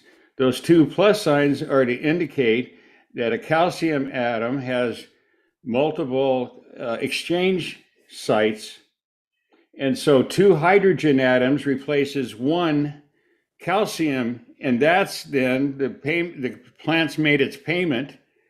And now that ion, element, whatever term you want to use, Sure. is pulled up into the plant. It's controlled by biology unless Stoner Bob decides, well, you know, I think it needs some more fill in the blank, molybdenum, boron, you know, something, whatever's really hot and cool. Right. Okay, we're going to dump it because, you know, I read somewhere, I heard this guy on, you know, inner tube. And so now We're you're guys off, on the inner tubes, man. now you're off to the races. It's like who can have the grooviest, It's a series of tubes we're in, right? yeah. We're going to thump the around kind grooviest of like ion exchange, right? Anyway, so no, I don't flush. It doesn't make any sense. I mean, in the soil, you have electrical currents. Your ions, cations, carry a positive charge. Your anions carry a negative charge. Your big cations, of course, are your magnesium, calcium, phosphorus. I'm going to get lost here in a minute. Oh, what? NPK you're talking about? Nitrogen, phosphorus, potassium? No, I'm just like those that carry positive charges, whereas I aluminum see what you're carries saying. a I'm negative sorry. I charge. see what you're saying. And so in the soil, that's what we talking about paramagnetism. That's what holds those cations in place for the plant to use. Otherwise, they would get flushed out. That's the part that made flushing so comical, is that the bits of, hopefully, if you got a good soil, you're going to have clay. Clay carries a negative charge. Just like when we were kids, you learned that you can't put two positive ends of a magnet together, right? They repel each other. Right. Clay has a negative charge, so it holds positive charged ions, calcium, magnesium, the whole list. Right. See how it works? If it not, then every time you watered it, all those elements would get flushed away, wouldn't they? I see the point Coot is trying to make. So literally, like, how do I say this? You hear about phosphorus runoff with conventional agriculture, basically, for example, killing fish. Like if you're into fishing, roll with me on this, basically. It's kind of intersectionality or whatever. But if you're into fishing, for example, salmon fishing, the salmon runs have traditionally been destroyed, just completely obliterated, basically. The fry, the adults, you name it, all cycles of the fish get obliterated. And not only that, but there's algal blooms and stuff that basically foster predators that will eat the fish. Like from 6 ways to Sunday, the salmon and the fish that you want get obliterated because of these phosphorus runoffs. Whereas in living soil, actually the opposite happens. The nutrients get bound up in that living soil and literally do not get washed away when the rain comes. So in other words, you quite literally could not flush a living soil. Exactly. Like if you had a non-living soil, you can have the dust bowl and everything, the top soil washes away. But in a living soil, everything is literally bound up together in that whole soil food web. And, the clay particles are lined up to this and you can't wash the water will just pour through, And charges between microbials and plants. It's all there in balance if you have it right. It's making the frogs gay. And it also has to do with bioavailability of that. Is that element chelated, or is chelation going to have to take place before it can be absorbed by the root system? See, the mentality that started 40 years ago with how to grow your weed in 10 easy steps. Okay, we're going to set science completely off the shelf here. We don't need that because we got this. And what is this? Well, I own and he did. Originally, in the first 5 grow stores, one of them was owned by Cervantes right here in Portland, right on Foster Road. Know exactly where it's at. The House of Doom. And that's where the silliness. Store, man. That's where the silliness got started. Or all you had to do was go buy some bags of shit at the grow store, and because it's really good, No, it isn't. It's peat moss, for Christ's sake. You want at least use sphagnum. I mean, show a little class. Okay. Maybe I'm not. Hopefully, you're old enough to remember this. We used to have tops and shake. Well, yeah, of course. Peat is shake and sphagnum's tops. That's all you need to know. Okay, right there. Yeah. Sphagnum. And why is sphagnum important? Because it has structure. It allows air and water into your root zone. Kind of a good idea. Instead of turning it into mud, right? With the other crap you added, it makes it like cement because you're really worried. Well, God damn it, I need some of that. Oh boy, I just need some more of that, whatever it is, limestone or liming agents, or couldn't even explain to you what's the difference between limestone, the form of calcium in that, and the form of calcium that's in calcium sulfate, gypsum. See what I mean? That's never going to get discussed in the stoner world. One of them's a carbonate and the other one's elemental. Which one do you think can be absorbed quicker by the plant system? A compound that has to deconstruct and unlink that carbon oxygen to the calcium? Right. Or the calcium that's by itself because it's elemental? Which one do you think is going to have more of an impact on your soil? I would imagine the On your calcium plant. is by itself. The ionic form of calcium would be the quick uptake. The calcium carbonate and complex ones would take time to be broken down. Right. In your life, yeah. Exactly. Yeah. Exactly. So my view is, Good. and the infamous Coot liming agent that Oh, never mind. They got ripped off and posted on a couple other boards several years ago. It ended up at Oaksterdam U. I never even heard of Oaksterdam U, and all of a sudden they were quoting it. But anyway, so a Be balance. flattered, man. It doesn't matter the amount of lime. That's whatever your liming deal is. I don't care. But whatever that amount is, take it, divide it by 4, make 3/4 of it carbonate, and 1/4 elemental calcium. And sulfur is always one of the big micronutrients that's short, definitely necessary for the creation of terpenes and terpenoids and almost every metabolic. But you'll never read that online. You'll never read it. All sulfur is, well, don't they use that as a fungicide? Yeah, when you burn it, and then it turns into sulfur dioxide, acid rain. Okay. Before you do all that, it's called sulfur oxide, and it's water soluble. So when you add gypsum to your soil, the disconnection between the two elements is immediate because water splits off the sulfur because it's water soluble. Calcium isn't. Calcium's what our teeth are made out of.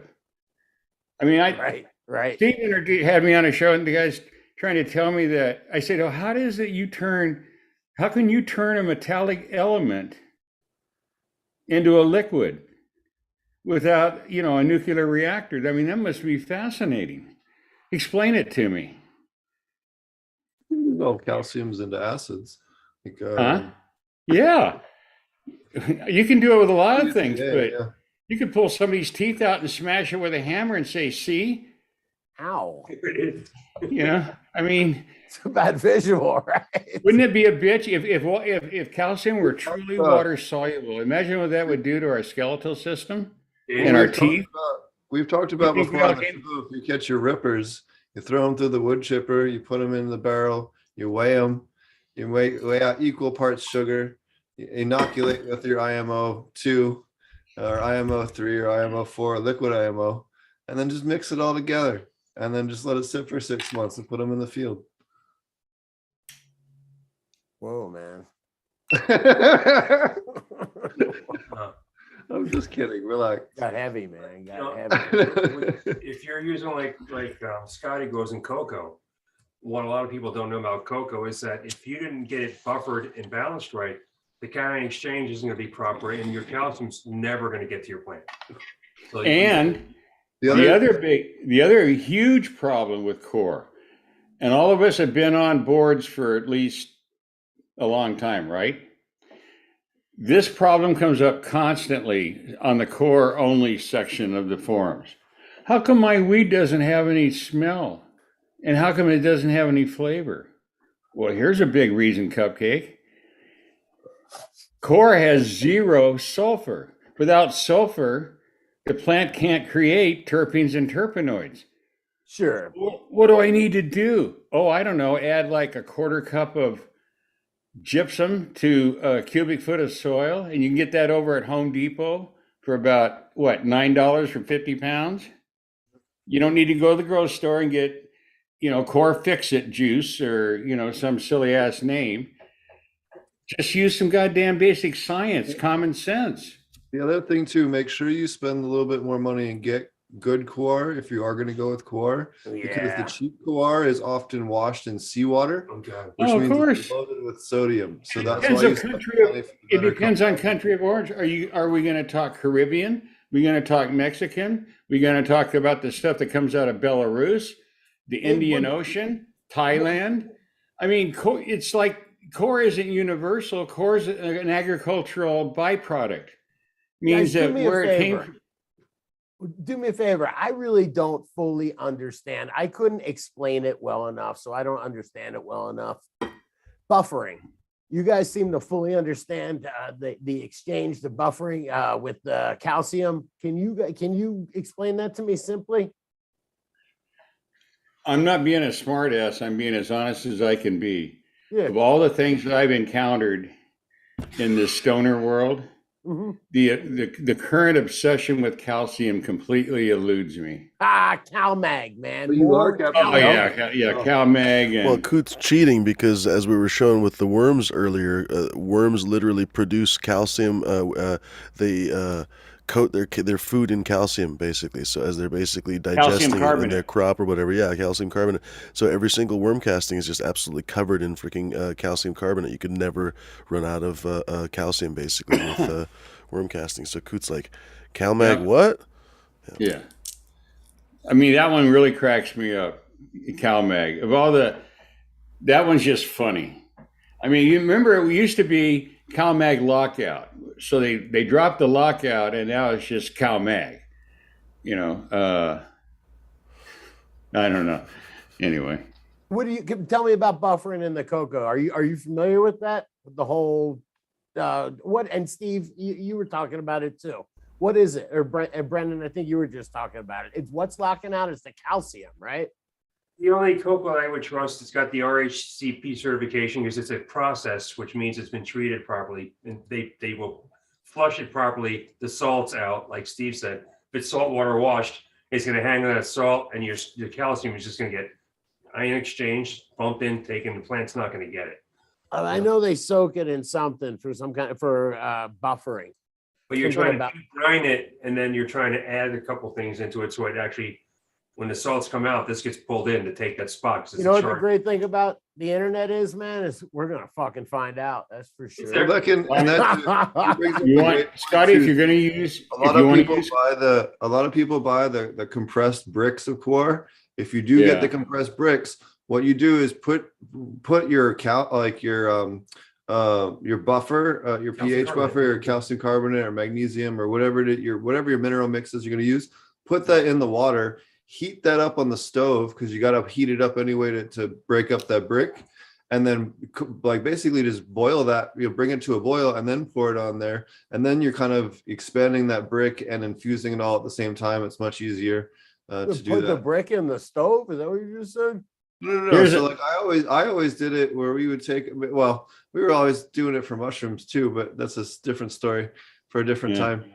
But we'd take the giant compressed bricks of coir and put them in like a 30 or 55 gallon trash can, and then boil water, a big thing of a stock pot of water, and then dump it in there to expand the block.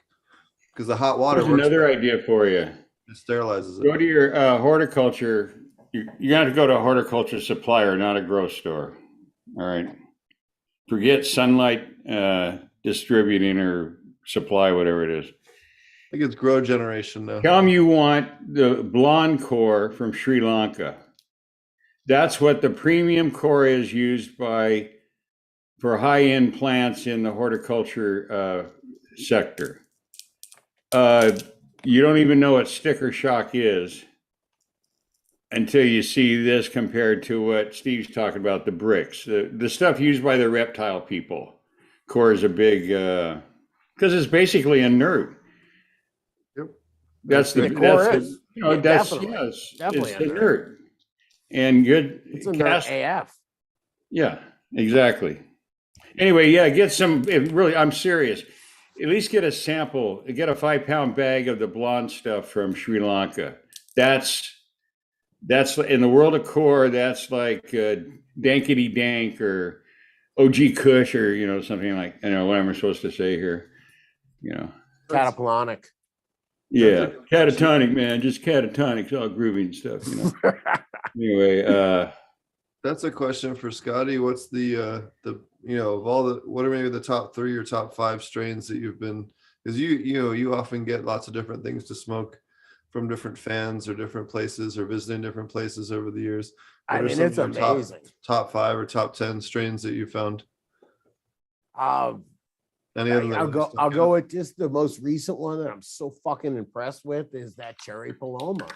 It is just so easy to grow super amazingly frosty buds, man, and it's just an easy grower and fucking tastes and smells amazing.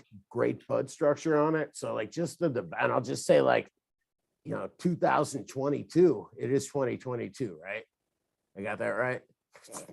I got that wrong the other day. I made a flyer for me and Jordan River doing an event last Friday. I put 2021 because everything's been so fucked. I know dude said 2020 on the show, and I was like, bro, it's 2022, man. He was like, oh, fuck yeah, it is. But just the quality of just what they've been working with the past, whatever. I mean, it's progressed. There's such fucking dank weed out there right now. So some of the new stuff, as far as growing, is such a pleasure to grow. So I'll give that Cherry Paloma. I have nostalgia for the G13. I grew it, made a living off that for a long time. And that was just a fun plant for me. I did a lot of, and then I will go back to Durban Poison if I'm gonna pick a real nostalgic one, because that was the first plant I ever grew, man. My buddy gave me a cut of Durban Poison, and then that's what I had to learn how to keep it alive in the solo cup. And fuck yeah, man, I was off to the races. Pretty unique strain there, don't you think? Oh yeah, Durban grows really well out here in Oklahoma. It loves the climate here. The heat and the humidity, and sorry, we're trying to keep the dogs off the couch. They're not. Coot, man, what do you think about how much things have changed as far as strains go? You always hear about this isn't your grandpa's weed. Was there weed way back? I mean, how do you compare this weed to way back in the day? I'm sure they all got you high as fuck. Well, I'll tell you the truth. Most of the shit we smoked was crap. Okay. The reason that it's memorable, the names that you hear about, is because memorable was so isolated. The bulk was crap. In a discussion, it's all neat to be nostalgic and all, we're sitting at the, Dead concert and we had this really good doobie. Yeah. Okay. Yeah. Was there good weed? Sure. But was it like a constant? No, of course not. Most of it was just, bunk. Hey, Steve, I just sent you a picture of the new cross. I wanted to show it to you. That's the Pacololo and the TO cross. I answered your email when you sent me the link. Yeah. Anyway, so that's coming up through the ranks. Should be big enough to start flowering here in a week or two. All right, man. I wanted to show off my nostalgia right there, man. It's the good shit, man. This brickweed right there? That's fucking brickweed, man. My fucking buddy was like, dude, I think I still got some of this. Like from Columbia in 1978. It was seriously from 10, 15 years ago. And I was like, nuh-uh. I was like, I gotta fucking have that, man. And then he was like, cool. And then I swear to God, he's like, well, and he went back to like regular prices. He's like, it's probably like 30 a quarter. And I'm like, well, you got to be kidding me. This is an art piece. This isn't weed. Well, now we live in a world of $2 pre-rolls here in Oregon at the dispensary. That's what we've devolved down to. Yeah, sign me up. I think hopefully more people start growing their own. I hope so too. I'm really betting on that, man. I'm working. It's not rocket science, in spite of. It can be intimidating, man. It really depends who you ask, man, and what style. It sure can be difficult. And, I should say growing really great weed, you can get into it, man. The devil's in the details, if you can take just everything. I can't remember who said this, but and improve it 1%, man, you get yourself a hell of a bunch of improvement. So that plant there is 15 inches tall. And as you can see, it's probably, obviously there's going to be a lot of cuts be able to be taken. So for production growing, you would always be producing enough cuts to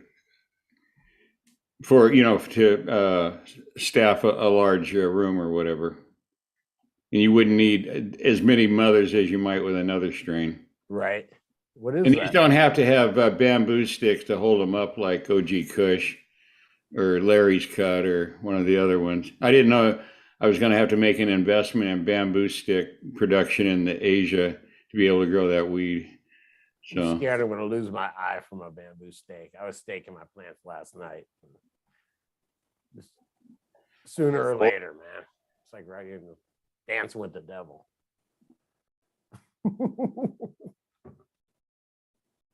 What have been some of the best strains that you've liked as far as growing? What are some of the better ones you think for newer growers that you've grown? Because you've grown a lot of strains over there, Scotty. And You know what? Honestly, if you guys grown the legit Gorilla Glue #4, that is such an easy, awesome strain to grow, in my opinion. It roots easy, it takes cuts easy. It's a fucking beast grower. It grows fast and it grows Yes. big ass buds. It's Man. big buzz. Yeah, I would think something like that. That would be, I don't know. Man, I am somebody that sticks with strains for a while. Like I had this vanilla kush that was fucking amazing. The real East Coast sour diesel is fucking an amazing plant to grow just because of a very unique smell. yeah, Those are some of my favorites, man. that New York diesel, I haven't really had too much of it on the West Coast. It's definitely something I look forward to when I go home. Yeah, it really is. You must get it in Philly a lot, no? Yeah, once I try to get out there once or twice a year. My family still lives out there, so I still pop in to see them. In fact, I'll be out there here at the end of March. We're going to be doing some kind of event with Dirtman Dan from Embracing Organics and Fuck yeah. Tell him hi. Scott from the Cannabis Professor and I are going to be all getting together. So we're going to do some kind of bar event or something and get together with everybody. Badass. All right, Steve. So you had to answer the big important question about Philly. Sure. Geno's or Pat's? Johnny's. Yeah, that's a good answer, man. Neither one. I think the one on South Street, Johnny's, is better. Is that right? They got gluten-free bread over there. They have a sourdough bread. Oh, fuck. I don't want to eat it then. I want all the gluten I can get. I'm a baker. Normal bread. It's just I live like When I gluten. go somewhere, I ask for extra gluten just in case. Yes. Yeah. You can actually get my old roommate bought me a bag. You can get a bag of gluten for baking, and he bought Yes. it for Christmas. Dude, the answer is Pat's though. I just seen about right before the pandemic. I was hanging out with Steve in Philadelphia, and I ate both of them 2 nights in a row. I say Pat's, man. I'll go with it. But I actually used to live in Philly. I went to Philly was I don't know, 35 years ago, I guess, something like that. And so I was going with somebody like Steve, who was from Philly. And we landed at the airport like after midnight, 12:30, 1 o'clock in the morning. He tells the taxi driver, Pat Steaks. And I didn't know what he was talking about. The next thing I know, we're like triple parked.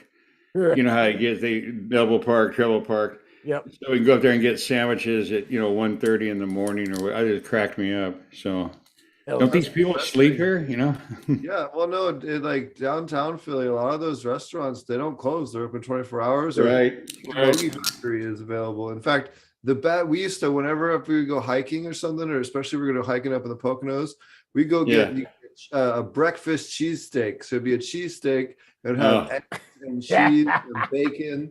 And mushrooms or whatever else you want on it, gluing the cheesesteak together and it was like fucking like 10,000 calories in a single meal. But you in the morning and hike until like sundown and not be like hungry. That's awesome.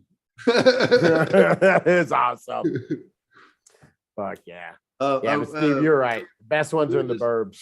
I wanted to mention something you were talking about earlier about the different fungi and stuff and things not being researched. Right up where you are in the Rocky Mountains in Colorado, a lot of those snowbank mushrooms that live right at the snowmelt level are completely undocumented. They find 2 to 6 new species every year on the Rocky Mountain range. So there's a ton of them that are not known at all. One event that I hope comes back now that things are loosening, kind of getting back to normal, is the annual Mushroom Festival at Telluride. That's really that's a major event, and I think everybody would benefit from being involved. I was thinking about maybe trying to put together like a weed camp out, maybe like that'd be cool. Fourth week of July, get together with a bunch of the weed family and and community, and find a place where we can all like rent the camping spots out or go up to some national forest land and do like a big giant camp out together. I think that'd be fucking dope. And they have some really great foraging trips over that weekend with local experts that know the lay of the land. I used to lead foraging classes up there, so that's the reason why I was picking those weekends, because that's when you can get all the porcinis and the chanterelles and the late morels and all the goodies, all the best stuff. North of where I live in southwest Washington, near the is the Lewis River? I don't know, that area is a whole bunch of what the Italians call porcinis, and I forget the. I've them up by Scotty. I used to pick a fuck ton. We used to pick up. In fact, one night I filled the whole back half of my Nova completely level with the front seat with porcinis in about an hour. Yeah. You're what? You don't say I you picked like drove a Nova. 1,500 pounds of porcinis that weekend. Because of all the trees that were damaged from the drought over the last several years, some of the trees are diseased and what have you, and that's the perfect opportunity for fungi to make a landing. And so your tree mushrooms, which are basically your best medical mushrooms, lion's mane, oysters, maitake, reishi, what have you. So the foraging is really kind of like exploded this year. You're seeing some really interesting mushrooms being harvested that haven't been seen in a few years. So they'll take quick work of the trees. So, or what remains of them, just basically it's like a carcass. Back to the earth, baby. Yeah, back to the earth. That's a really good way to what's the word? If you want to really vitalize your living soil, hit it with mycelium and let that work for about 5-6 weeks. And you can get mycelium from spent fruiting blocks like oyster mushrooms or whatever, and inoculate your soil and let the mycelium deconstruct the materials, which will also, that's why it's kind of hard to explain. Humans eat food and we digest it and then we get rid of the waste. Just all animals do. Okay. Plants work a little bit differently. Plants need those, they need the ions. Sticking a nail down in there isn't going to give you iron. Okay. Right. And putting pennies down there is going to give you copper. Okay. It might, for your, put 20 grapes in front of this grandchildren, great, But fungi don't eat anything. They deconstruct molecules. And that's the most difficult part for people to wrap their head around. Well, I don't want to put something that, came from this, but that's why we used mycelium to deconstruct those compounds. That's called soil remediation. Don't want to, interrupt your thinking. Okay. If you didn't have that, then the planet would have been more of a toxic waste dump than it is in some parts. See what I mean? We can use, remember, fungi was here before the plant kingdom. Plant kingdom was here before the animal kingdom. And as far as that goes, we're at the tail end of the animal kingdom. So after we do whatever it is we're going to do to each other and to the planet, fungi is still going to be here. And they'll fix it. They'll take it apart. Yeah. Have you ever heard that comparison? Excuse me, about like the Earth's 4.6 billion years old. And if you break that, it's too hard to comprehend that big of a time. So you break it down into a year. Yeah. From Ed Young, I contain multitudes. And he says he can't figure, because since he can't grasp what 4.6 billion years is, if you think about a year, it's January 1st, that's the day everything starts. About March, is when the bacteria and fungi start. You know, June, July is going to be when the plants start showing up, and humans show up at like 11:59 and 30 seconds. Right. You know? And I always think about like a New Year's party. And if you're showing up at 11:59 and 30 seconds, somebody else has been there since March. Who do you think is going to be able to work you? Yeah. The guy that's been there since March. Everybody. You know, so yeah, the microbes are working us. And that's, you know, really, that's all the Coots mix was. Like, here's biology, put it together. And stop all the insanity with these crazy amendments. I mean, some of the stuff I've, you know, over, especially, well, in the forums, because you had anybody with a mommy's account, you know, to get online. So just be doing your homework, I guess. Sit on forums and make stupid comments. I am sometimes surprised that I see Steve on Facebook. He'll make me laugh. And by the way, I'm part of a cheesesteak gurus group on Facebook and pizza snobs. All right. Did you say pizza? Pizza snobs and cheesesteak gurus. But I'm also like different tent growers. I think I'm part of Steve's aquaponics growers, and not mention anything about it. Sometimes I will look at some comments and I will see I'm like, why the fuck would you comment on something if you don't know? Man, you know, some of them are the dumbest recommendations. I'm like, holy shit, man. So what's some of the best ones that you've heard? I'll mention a couple of mine because we've all heard some pretty just. I want to give a quick shout out to Charlie's Farm for joining us. I don't know if he's too busy to talk. If not, we'll get him. Sorry, I don't know Charlie's Farm. Welcome, I was hoping you were going to introduce me, man. He likes, Charlie likes to work. He's an awesome What's guy. up, Charlie? Hey, what's going on, Scotty? No, I'm just honored to always be asked on. I mean, I'm a humble grower. That's all I am. Plant does all the work. I just try to help it. Right on. That's the I'm very humble. For, I think almost as long as Brennan and Coot. So Yeah, Respect, probably. brother. They got a few years on. They got a couple years on me, no doubt. There's no question. Few years, no doubt. Yeah, but you know, not far behind. You know, we only had certain choices back then. If I knew Coot back then, and oh my God, I wouldn't have failed my first 5 years outdoors when I was a teenager.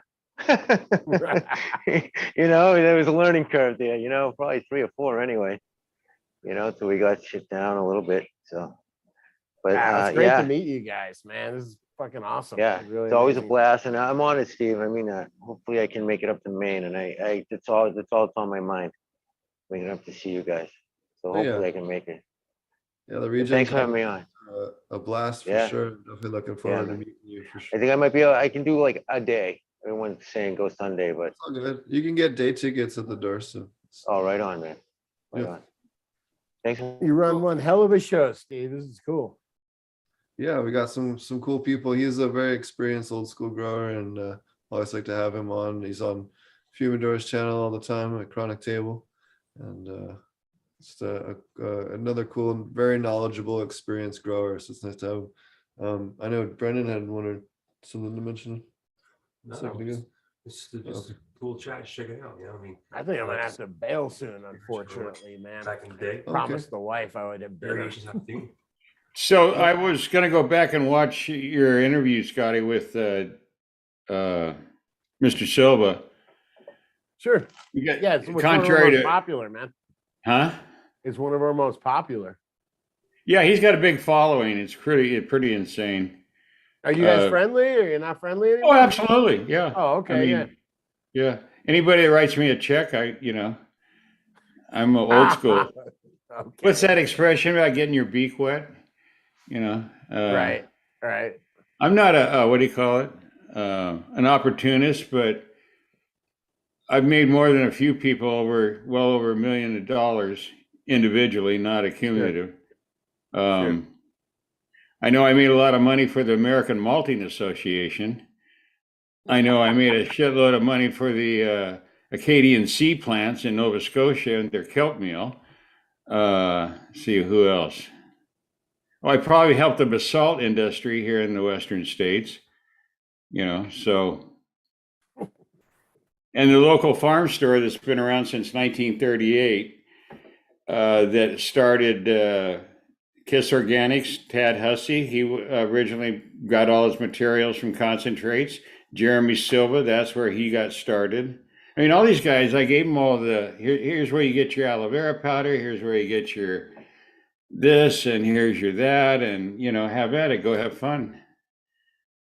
So they did. He helped a lot of good people get going, though. I think both those guys that you mentioned, both Tad and Jeremy, are good stewards of the soil. And well, Tad's father is the one that did all the photographs in Lowenfeld's book. You can go look at it yourself, and you'll see Leon Hussey as the photographer for the actual microbial organisms in the book. Right. Yeah. So that's when I got started. These guys, God, I hate to even say this, almost 20 years ago. Wow. Bro, I was thinking about 20 years ago. Isn't that long ago, man? I did want to give you a shout out again before you roll out. I don't know how much time you have, but I will figure either way. We'll mention you again real quick. Do Grow Show, really awesome community. They have an awesome Discord. I pop in there quite often. They have all kinds of cool stuff going on their Discord and on their community. They have a subscription thing where they have all kinds of extra cool content. Definitely check them out. Really, I'll go over there and ask a grow question. Come on, do it, man. Awesome, and now you got to just start commenting over there. It'd be the best, brother. It'd be the They have best. awesome grow memes that are funny as shit. And, those guys crush it, man. So check it out. It's a funny website. They got a great community going. And he also does cool events. He does growers cups. And the reason why I like his events it's cool because everybody brings their weed. You have to bring like 2 ounces or whatever it is. You get a little chillum as part of your ticket if you're a judge. And then they put all the jar, they assign numbers to them. So you don't know if like it's your buddy, unless you know your own, obviously you know what your weed looks like, but you don't know what any of the other ones are. So it's kind of a blind thing where it's just based on flavor and taste and experience of the thing. And it's so nice to try all these different ones and have it be completely blind and have the politics kind of removed from the whole thing. And I think it's a really fun way to do the event. And it's something I always really look forward to each year, especially pre-plague. It was definitely one of my favorite things to go to each year for sure. Well, the plague is over, man. All right. Let's fire it up again. I don't know. It's going to be tough to get one going this year because there's no way we're putting an event on in April because that's like next month. But I don't know. We can fuck around. We had a really good 7-10 event. That was awesome. A lot of fun. But let's definitely, I'd love to do one. Where there was a guy from DGC that smoked with us, did a bunch of dabs at the house beforehand, and then just like slept through the whole thing. Was that there or was that Oregon? He didn't sleep through the whole thing, Steve. He couldn't move. He smoked one bowl of something that he smoked one bowl, and he's not, I don't know. Actually, he does smoke a lot, man, but he smoked and he just goes, dude, I can't move. And then me and Steve look at each other like, all right, bro. And he was like, no, I can't move. And he had to just stay there for like 5 or 6 hours, man. Like he missed the event. It's my buddy, I love him. But I was bummed out that he missed the event, man. Weed was that good. Yeah, man. Yeah, it was pretty crazy. Steve, why are you laughing? Why are you laughing, man? Oh, because you got to look at if it didn't hurt nobody, you got to laugh about it afterwards. It's true, man. He ended up being able to move after 5 or 6 hours. Oh shit, man. Oh yeah, I promised my wife I was going to do an hour and then come to dinner. So. And then you also have Real Growers. You want to talk about that for 2 seconds before you roll out? Absolutely, man. Real Growers is my company. It's my obsession. Anyway, I'm trying to make growing very simple. And I started out with Real Growers Recharge, which is microbes. It's a bunch of bacteria, trichoderma, mycorrhizae fungi, and kelp molasses, just a bunch of humic fulvics. It's just a bunch of, what do they call them, value adds, to where whatever I could put in a microbial pack. I call it a super pack, but I did. And so anyway, that's my product. And then just on the same philosophy of trying to make growing really simple, I came up with the all-in-one granular that is a program release. So it's just has some staggered PK release in there, and it's really cool. It's called GrowDocs, and I'm proud of the simple system. It's 2 products to make growing. It's a complete system, and my goal is to make growing really easy for people, to get more people trying, buying a 2x4, investing $800 in it, and coming up with really good weed where they're like, I like this, man. That is my goal, and that's what Real Growers is about. Well, always fun to have you on. Right on. By hanging out with you at the bakery. I see you've done some new improvements to it, so definitely looking forward to seeing what you've been doing up there. It Let's get your butt even more over snazzy. here, man. Come on. You know where I Oh stay. yeah, I plan on getting up there this next couple of months at some point for sure. Just don't quite know when yet. It was good to see everybody. And Coot, it was good to meet you, brother. Absolutely. Scotty, a pleasure. Absolutely. Yeah. It was man, great I'm sorry, meeting you, Scotty. I don't see on there, Charlie. You're not on my screen. I thought you hung up, brother. But yeah, No worries. good to meet you guys, man. It's all good, man. And Fumi, respect, man. Always like seeing you. I see you on the Embracing Organic show, man. You're good. Man. Cheers, dude. Yeah, absolutely, man. You got a radio voice, brother. Oh, thank you, buddy. Yeah, he's got a. Nah, honestly, you you gotta say come- intelligent shit, man. I really appreciate you, brother. You gotta come Thank you, kick it with us sometime over on his show on like a Tuesday, Wednesday, Saturday night or something. When you're not doing anything, come hang out. Yeah, You man. know what, man? This has been a great time. So you don't have to twist my arm, man. Right on, dude. Oh, Hey, yeah. before you go, Scotty, both these gentlemen, Steve and Fume, had one of my, really, and I mean this in all sincerity, personal heroes in this thing.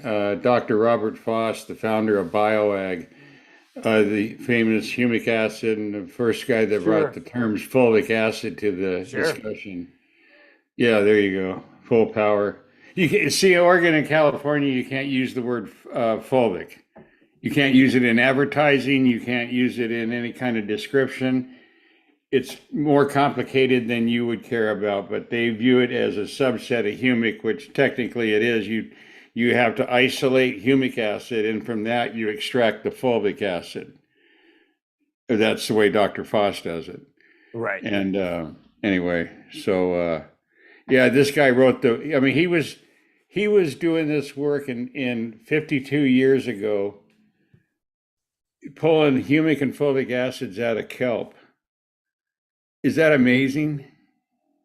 Yeah, is he around or is he still Oh around, yeah, or- yeah. He graduated. He got his PhD in '68. I follow this guy's career like some guys follow sports players. I mean, I know this gentleman's career. Yeah, it'd be And awesome yeah, to but- have him on the show. Oh, We've he's been oh, teasing. man, We're he's a gonna great do like guy. a live Coot and Faust debate. Maybe we're gonna do something fun, like have them thumb wrestle or something. It's gonna be I fun was gonna times. say, Yeah, dude, you could be the ringmaster for that. baking maybe. I don't know. We're gonna do something fun. Seriously, No, it's really Kayaking yeah. with I Coot know and about Faust or Dr. something. Faust. Fumi has the best radio voice, though. I agree. He's the best. agree, Thank you, man. gentlemen. Yeah. He's late night. In a man. He's the world late where- night shift. I'm the morning guy. Hi, kids, Boss man. would be a D-Mart, the good grow shows. Foss would be a good guest on your program. Oh yeah, no, excuse me. I'm Dr. Foss would be a good guest on your program. Coot and Steve. Would you help me facilitate that, man? Yeah. To get Coot on there, I'll give him a too. good word. Or give him a good word about you is what I was trying to utter. Awesome. Unsuccessfully. Yeah, I would love that, man. I would love that. Maybe. Yeah, he's a real scientist. I mean, this isn't Sure. cash crop stupid and his idiot cousin. That's awesome.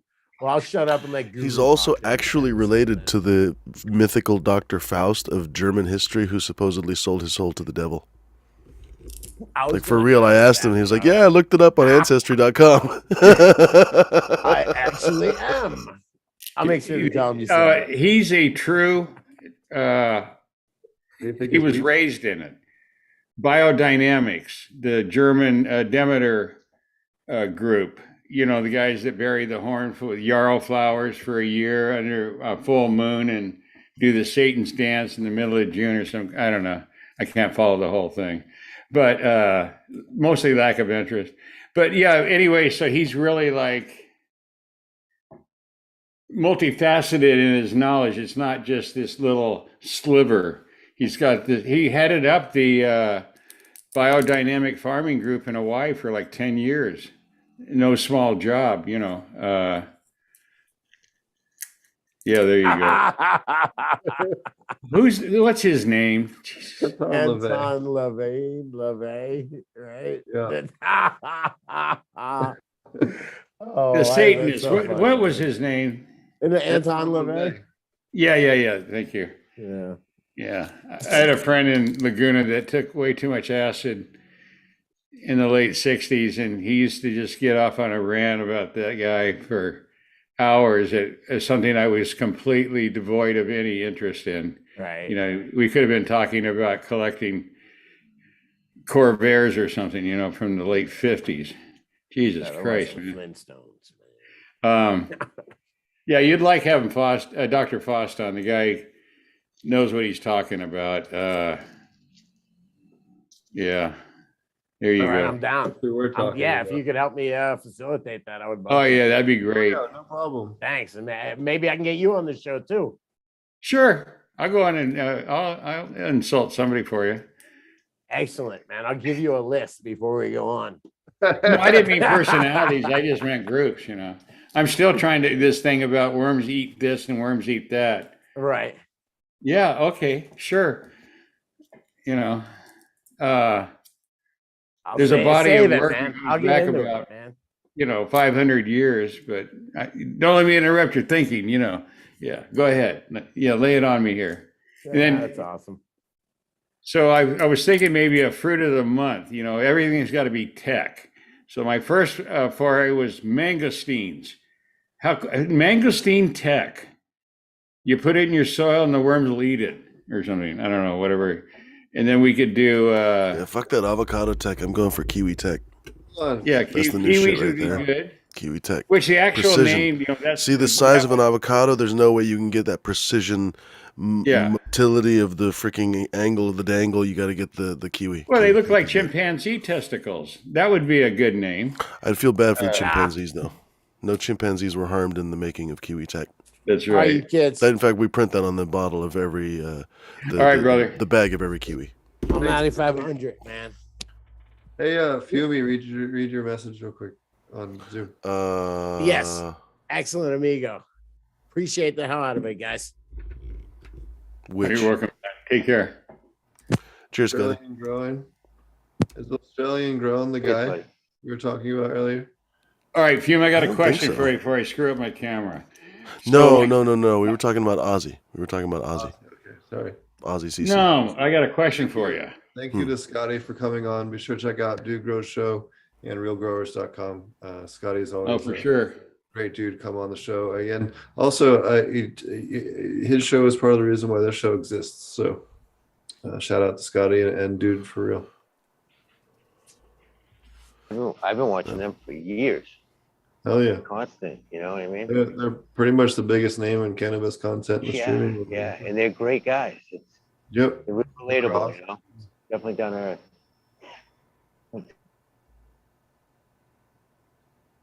Go ahead, Coot. Okay, so the camera has three inputs: USB-C. I don't remember the other one, but 2.5 millimeter jack. That's really neat, except that the majority of microphones that have 3.5 millimeter. So is there any possible damage if I use an adapter from a 3.5 down to 3.5 millimeter to a 2.5 millimeter? Shouldn't be. Yeah. Fuji probably even makes an adapter, or somebody probably makes an adapter for that. Well, they do. They give it to you when you buy one of their overpriced microphones that everybody's out of.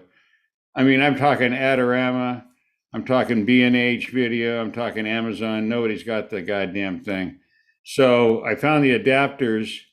They're like $7. So I had to buy something stupid on Amazon. My favorite, I want to repeat that, my favorite retailer.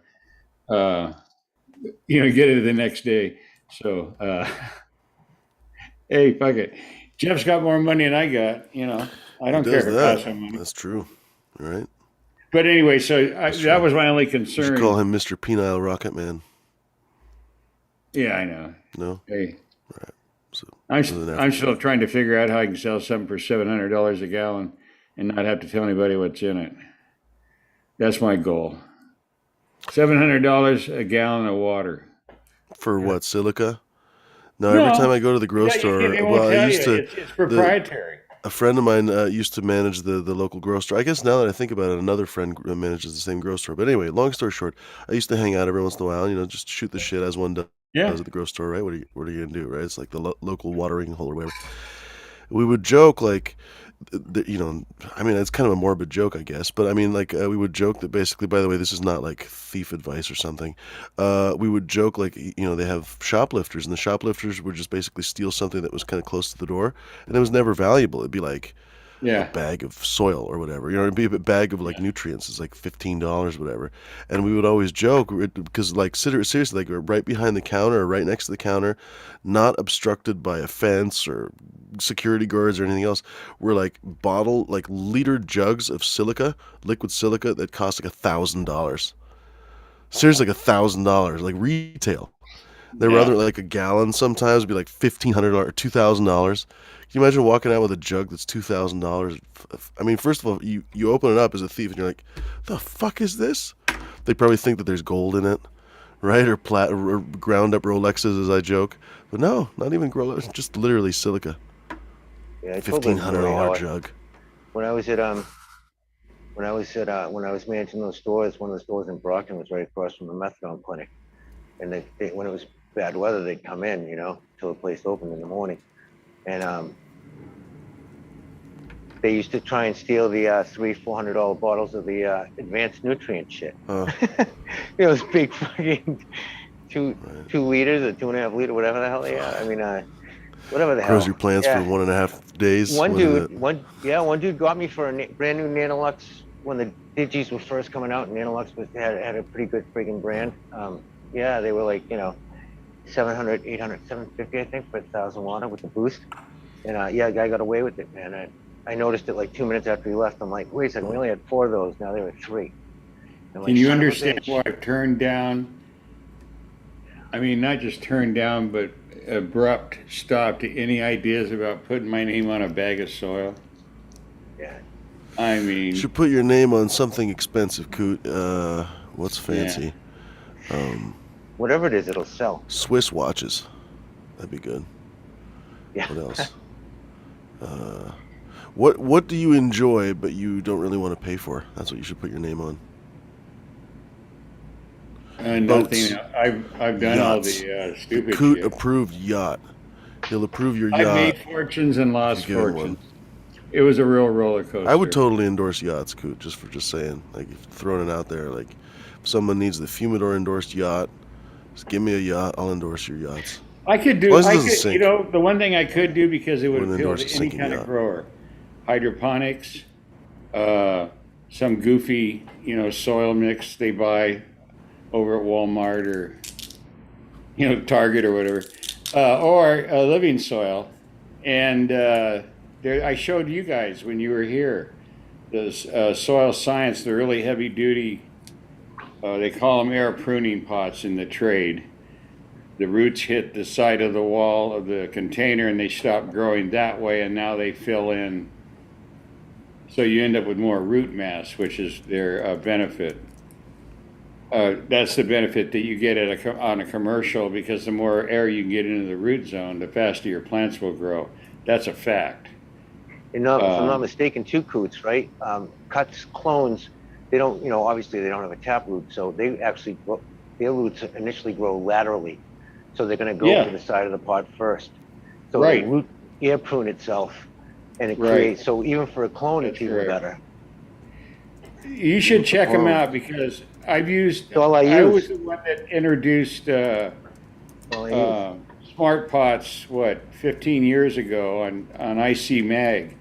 And then a bunch of knockoffs came. I don't want to go through them all, but those are made in Oklahoma. Well, they were until Hawthorne bought them. They started the company right in Oklahoma, and that's where they were manufactured. They actually manufactured the material. It wasn't a China connection thing. Yeah. But now that it's owned by Hawthorne, I couldn't attest. In the store, we couldn't keep them on the shelves, and that's the only brand at the time that was out there. Grassroots, all those hadn't come out yet. So yeah. And the Chinese knockoffs hadn't really. It's called Rain Science. They're down in Florida. And the guy, he's got neem trees on his property. Can you imagine? So he got the seeds out of Mexico. India has blocked the export of seeds since the 90s when the big conglomerate tried to overtake went all the way to this world court at The Hague. Coot, I have 2 words for you. Ooh, on a serious note. Gazpacho tech. Well, there you go. How about humus? Or Baba Ganoush. Baba Ganoush tech. Now that's got Baba a nice Ganoush tech. I'm down with it. It that I don't even have to hear more. I'd like to hear more about the You could Baba let the Ganoush tech. tahini cover the smoke of your weed. That would be the selling point on that one. All right. Yeah. What about the olive oil? Does it enhance or does it detract? Can you use the olive oil as a foliar? Why not? You're going to go stupid, man. Do it right. Do the whole thing. Right? You're gonna do it. Yeah, go all the way. Yeah, do it right, man. Fuck. Go all the way. Even if you're Tabbouleh doing tech. it wrong. Tabbouleh tech. Like There we go. says. We can Hank conquer Hill. the Middle East, the Middle East market. They're ripe for this. Tabbouleh tech. They don't have I think avocados Islam's there. ready for a bunch of weed growers. I don't know. They might have avocados hopefully there. I'll come back I to assume they don't have avocados.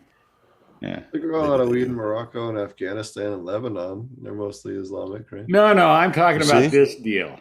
Okay, Tabbouleh tech. I'm telling you. Yeah, Tabbouleh tank. There you go. Yeah. It brings out that dank worm goodness. That Or graininess pita and the pot. trichomes. There you go, pita. Pita bread, Well, but I'm worried that we're going to anger the actual group, the animal rights group, PETA. So I feel like maybe we should stay away from that. Syrian I bread. had thought We call about it. the initial Bread is Syrian pretty bread. popular. Yeah. I think Baba I- ganoush, though, I'm down with that. I lost Eggplant all tech. respect for PETA. And then, there's even an emoji for it on the iPhone, right? That's Yeah, obviously what it means when you use the eggplant emoji. That's you're talking about Baba ganoush. Right, Everyone knows right. that, so. PETA has kill shelters that they fund, so they don't really have any room to talk. Yeah, that's one of the things. It's better off not even bringing them up, though, because Yeah. The place Have you ever been attacked by? Not even going to go into it. No, Oh. I'm an avid animal lover. I have a Department of the Interior license to ban raptors. I have, all kinds of They're a animals. different kind of group. Let's just leave it at that. Yeah, exactly. Killer right here. Great example. Nice looking cat. Yeah, he keeps the dogs in line. You rent her out? iMedic is asking where to grow the patchouli. Patchouli tech is actually another product that Coot and I are working on. That's still in prototype phase. We weren't really ready to announce it yet, but yeah, Coot. It brings out that extra dankness, doesn't it? The pine terps and stuff. The patchouli tech. It's good stuff. Put the patchouli. The hippie instead girl of tech, really, we of call each it. plant every 12 hours. Yeah.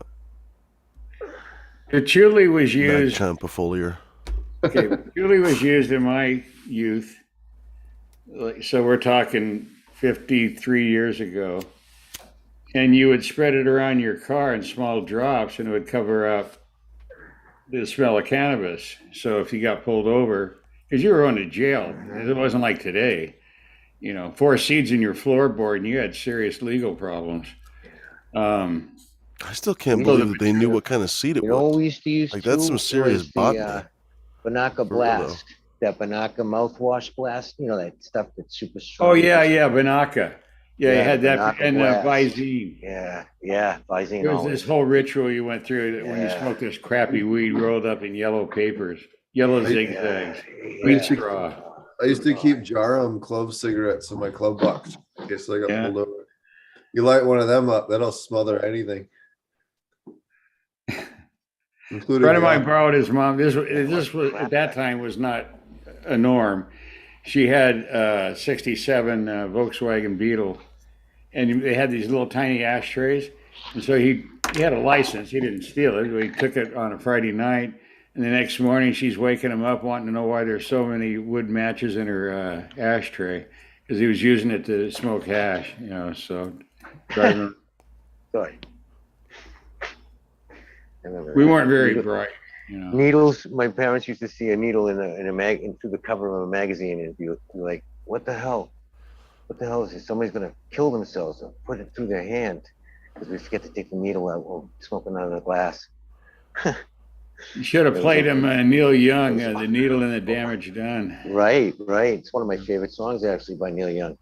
Because every junkie's like a It really is. You know, Let's say fuck Yeah. Neil Young for acting like a talking baby. about all the guys that died. You know, everybody that they lost in the music industry from heroin. You know, from just everybody. He was just so devastated. I mean, one of his original bandmates, wasn't it, from Buffalo Springfield, that overdosed? I can't remember who it was. Oh, you're talking about Parsons. Yeah. Did a duet with God, Love Hurts. Yeah. They didn't write it, but that's God. What was his first name? Parsons was his last name. Really, God drank himself to death and Yeah. found him You know dead who out we in the lost? California desert, heroin and all kinds of shit in his body. Yeah.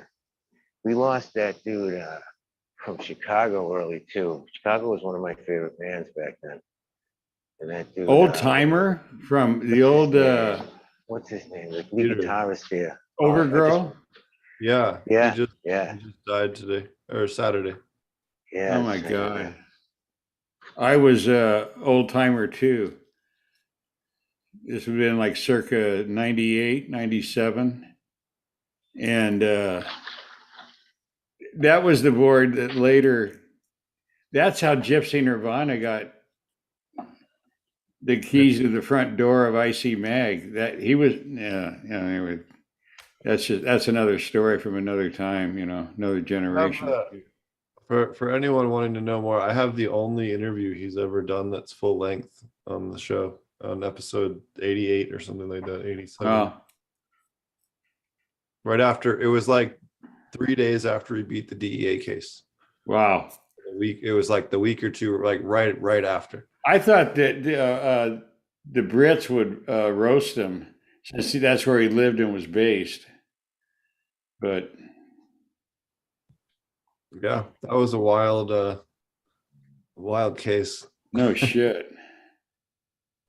He sent me a personal message one time, and basically, well, not basically, exact words were, "Quit pissing off my advertisers. I need them. I don't need you." And I wrote back, "Hey, I can understand that. This is a business deal, you know." So, yeah, he was fair, but, you know, direct. Because he had some serious advertisers. Well, 3 or 4 of them are dead now, so it doesn't matter. We didn't live a very good life. We don't live a long time. Yeah, the old timer one passed away. I didn't know him, but I know a lot of people. Yeah, he was a great guy. Remember BOG, Bush Hill Grower, the guy that lived in the cave? Oh yeah, we've had some really interesting. Blue Moon Rocks was his one of his famous strains. That was in the era of the Gentleman with Blueberry, DJ Short. There was a whole bunch. I wouldn't say a whole bunch, but there were several what were considered. Maybe they weren't. Maybe they were. But anyway, serious breeders and what have you. From the skunk day, you know, the skunk and the haze and all that stuff. So, but yeah, Old Timer was really a real, like, what do you call it? He was really stable. you know, he didn't buy into the latest smoke and mirrors or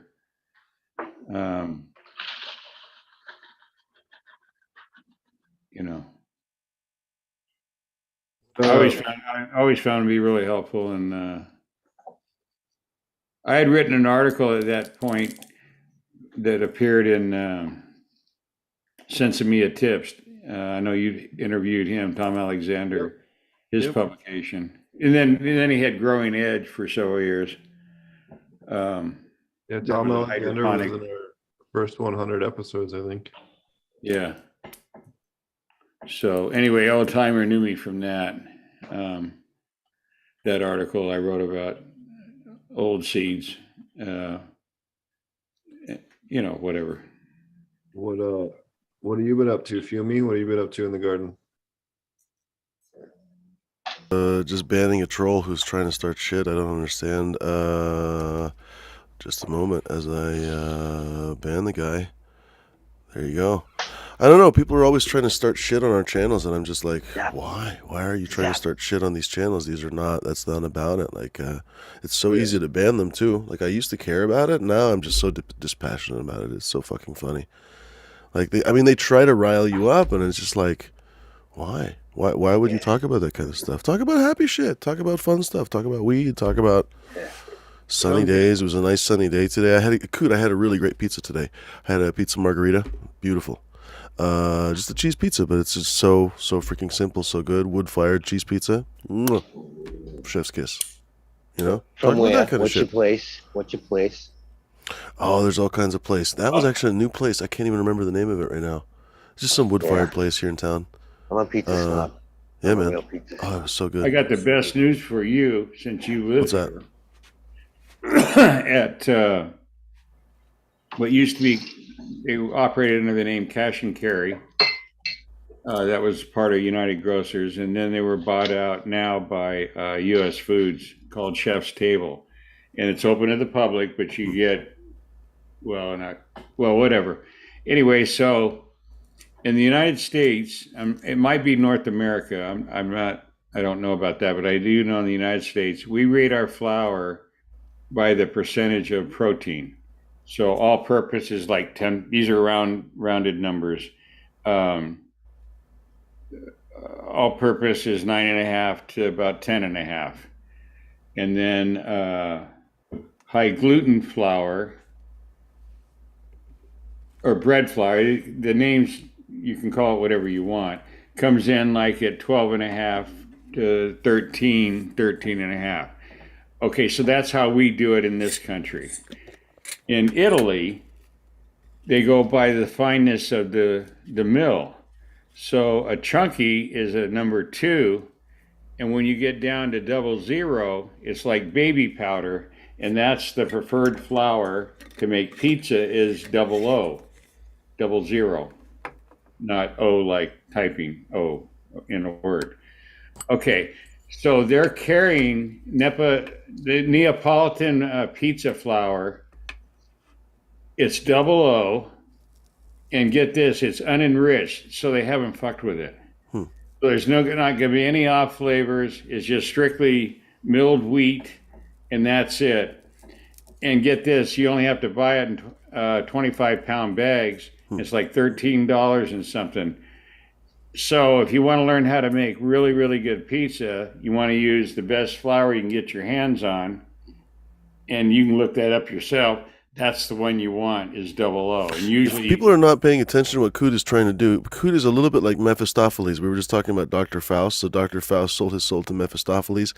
Coot is trying to get us all to basically bake artisanal dough so that he can then basically nerd out on artisanal dough with fellow weed nerds. He converted Jeremy at Build a Soil to like now a passionate bread and pizza baker.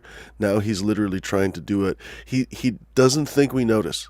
He doesn't think we notice that he's trying to add to our hobby list. See, Charlie's Farm is now onto it now. He's really, because Charlie's Farm was falling for it. He was like, all right, I'm going to go to Cash and Carry, and then I got to get the dough, and then what else do I got to do again? Bacon now bread. he realizes, fuck, no, not the pizza. Oh, okay, all right. I mean, Yeah, man. when you make a true New York He's style recruiting. pizza, thin crust, where you get that crack when you know, Yeah. not Chewy this, inside. not this casserole up in Chicago. Piece of cardboard. That's a pizza. That's you know, it's like That's somebody right, barfed raviolis in your plate or something. What do you think? But anyway, I was going to tell you that with all the on the YouTube, all the pizza, how to do a pizza channels. I mean, that's a cheap hobby to get a bag of flour, 25 pounds for. I made Greek pizza 13 for bucks. 3 years. As a teenager, I made the Greek, you know, the pan pizza. Worked for the Greeks right in my neighborhood down in the small town I grew up in. So. Actually, pan pizza, in my opinion, is the best tasting, and it's the easiest. And if you get a carbon steel, not aluminum, but a carbon steel pan, which is going to set you back some money, you know, going to be upfront with you, but that's going to give you a crust like you could have had, or maybe you did have in Detroit, the Detroit style pizza. They put not a lot, but they put enough oil in that when they put the dough in it and they put it in the oven, it almost fries that dough, so you get this really good crust with a lot of fat, and that's what humans like is fat. And anyway, so that's a lot easier than trying to be really cool and spin it out over your head and do that malarkey. Things have changed quite a bit, though, I always say, because that was a long, long time ago. Yeah. Yeah, you know. We were the only pizza place in town. Another one didn't open for like another 5 years. You know, that was after I left that place. We had to line out the door every Thursday, Friday, Saturday, and Sunday night. Yeah. You know what I mean? So, you know, just the normal subs and stuff. Yeah, I had a great time working there because, you know, all the girls came in, my brothers came in, everybody ate for free. So, you know, they'd rack up a bill before they went to a concert. My brother would feed 9 of his friends. Portland was one of the epicenters of the artisan bread movement in the 90s. Ken's Artisan Breads was a big one. Tim Healy, Little Tim's American Bakery out on Division and like 35th.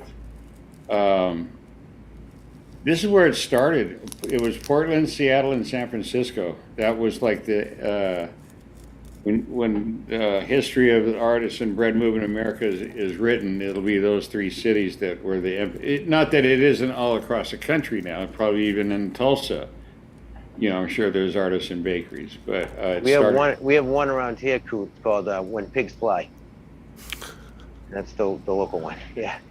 And it's the only one that I know. That's a cool name. Yeah, when it's the only one I know is right in Malden, Mass, right in the Malden, Medford, like it's like a tri-corner of a couple of cities. Oh, I just bought a. So good. Because it's cheaper to get in a pail per pound than to get a bag.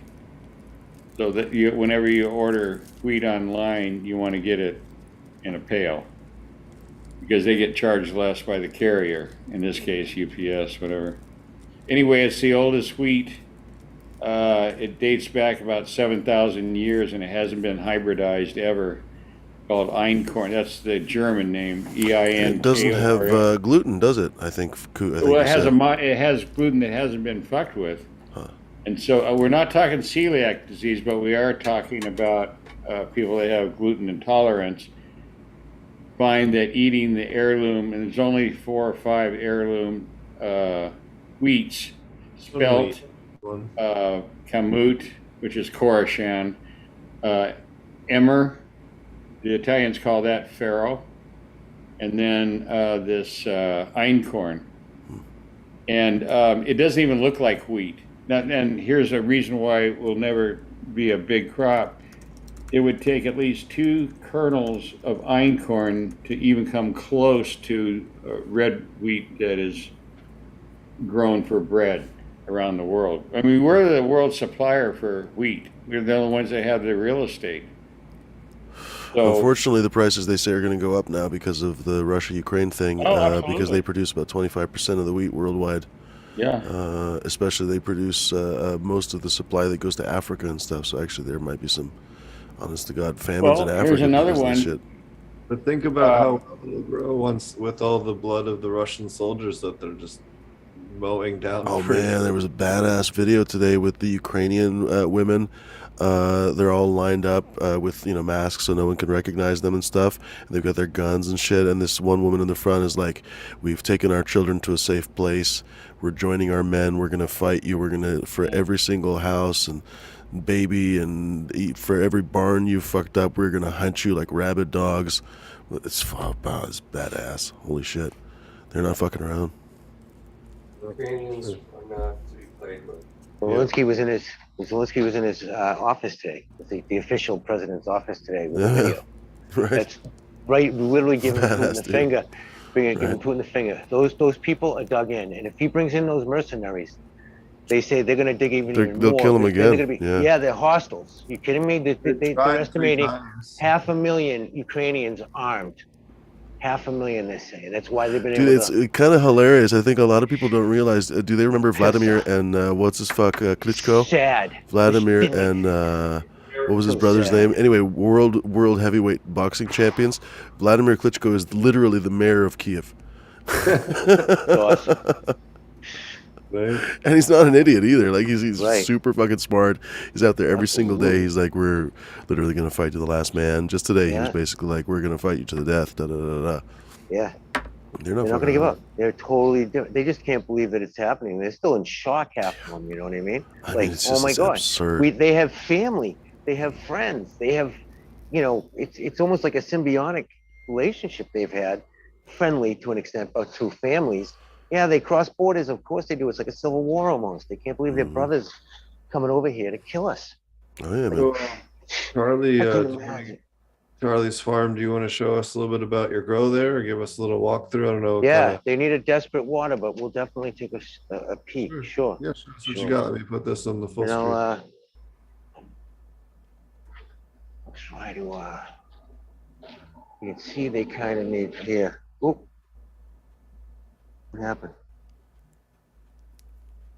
What happened? Did I lose you? No, No, you're we right. got you. Sorry, Camera guys. I maybe. must have. Yeah, let me do that. Dude. Here we go. So, here, Nice doesn't color. make me- Let me raise these up. Yeah, I'm trying to keep them small, guys. I think we're moving out of this place. So I'll know in the next 2 weeks, but I'm counting on moving out. I'm not gonna wait on anybody's decision. Put it that way. So I've been keeping them really tight. You can see the tight noting at the top up there because I've been just topping them that way, letting them bush out a little bit more so I can get them to travel, maybe traveling a little bit. So, but these are in 5 gallons in the back here. I have a few little, nursery pots in there. These here are gonna just get gotten rid of because I don't need these. These are huckleberry cookies. I have a Hell's Angel, but I have duplicates. They're all here. They were only kind of as an emergency, these here. So I wasn't, if I had to take a few cuts, I didn't care how they looked. You know what I mean? So, but these I care about because I have the canopy looking pretty good, as you can see. They are bushed in, so they're growing a little more tall, but I haven't done anything to them except take the very top, anything with I don't know if you can see that, anything with even the slightest that comes off at the top, keep them bushy. Keep the light a little close so we can get some penetration. That's why I haven't really cleaned them up in the bottoms yet, as you can see. But they're happy. They're definitely happy. So there's a lot of tops to do this too. This can take some hours at this place. So, but as you can see, do you use Coast of Maine as a base? No, I use Coco Okay. right now. Not at this place. Not at this place. Where the super soils run, yes. That's what we started using it. I'd say about half of it is. The other half is still Roots Organic, just just cheap junk. Sure. Because we're adding everything we want to it. So, and it cooks usually for about 3 or 4 months before we use it. But I'm gonna switch after I move this. I should be out of newts within another month. No, probably 2 months. But once I'm out of the newts, I'm gonna slowly start stacking up supplies because I really am gonna go organic. I'm not gonna be paying for this. I mean, that's one thing I like about super soil. But I'm gonna do it your way because it's if I can keep it going. And I figure this. At one point, I was worried about transplanting. But if I just keep a I can transplant at the other place and veg for probably a week to 10 days to let them settle in, Sure. and then flip them. So I could just, bring the smaller pots up to where the, it's gonna be like a duplicate of this. This is 5K here, but I only run 4 because I want to keep the heat down and the electricity. And I'm gonna get the same amount out of the 4 than I would with 5, pretty much, you know what I mean? Because I'm not going for production at this place, not at all. I mean, not that anywhere I would be going, I want to get the best, and that's all I care about this. That's why I have only like 13 or 14 strains here. I don't, and then I whittle ones out that I don't want, though. Do you know what I mean? As I go through the process, like a couple of these, like the garlic breath, this is only my second run with the garlic breath. I got a lemon freeze pop from Exotic. It's my first run with that, and that thing got beat up so bad before it went in. So we'll see how it does. But I got duplicates. I have 2 in now in production. I have duplicates here already. So Tropicana cookies, that sells itself. It's just like smoking an orange peel. It's beautiful. It gets so dark it's almost black. So so that's what I basically do at this place. I mean, everything's running Coco, but I started, this is the original. When I got out of the hospital in 2010, this grow here, separate from all the other ones that I have, this grow here started with 1,000 watts and a little 6-inch filter with a 6-inch inline. And I had 9 DWC buckets in a 6x4. Because I was dead on the table twice in 2010. Wasn't supposed to ever walk again. I got a fake hip on one side. That was eventual from what happened in 2010. I had that done in 2017. And a full replacement on my left side. And but I started from just that and 9 DWC buckets, and then actually moved that a couple of times until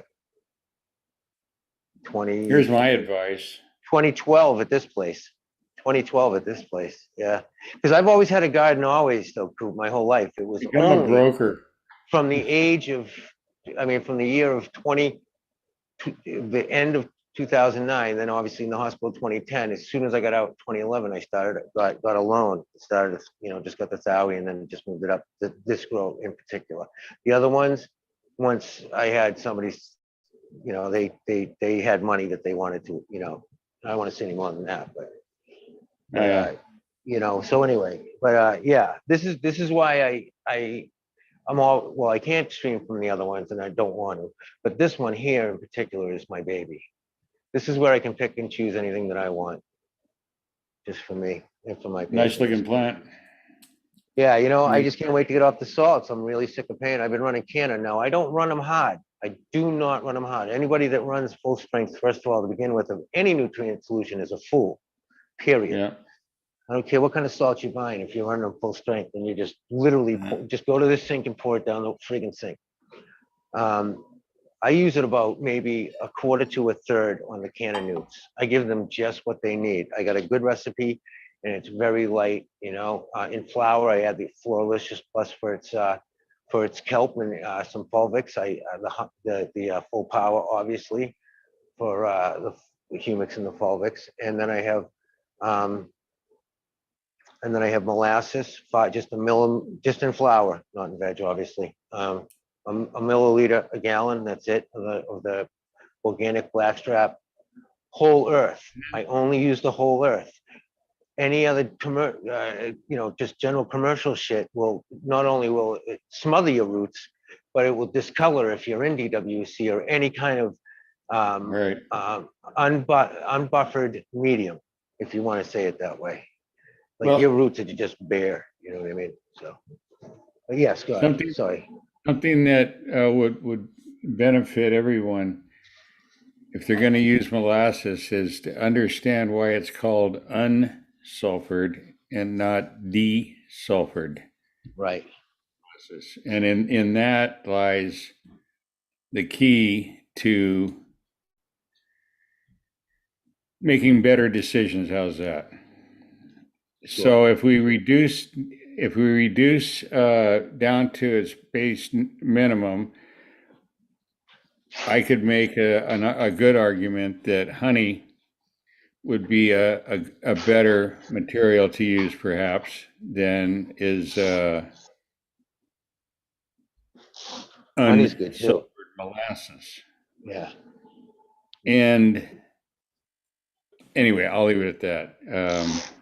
I've also used agave nectar. I've used, my favorite is coconut water.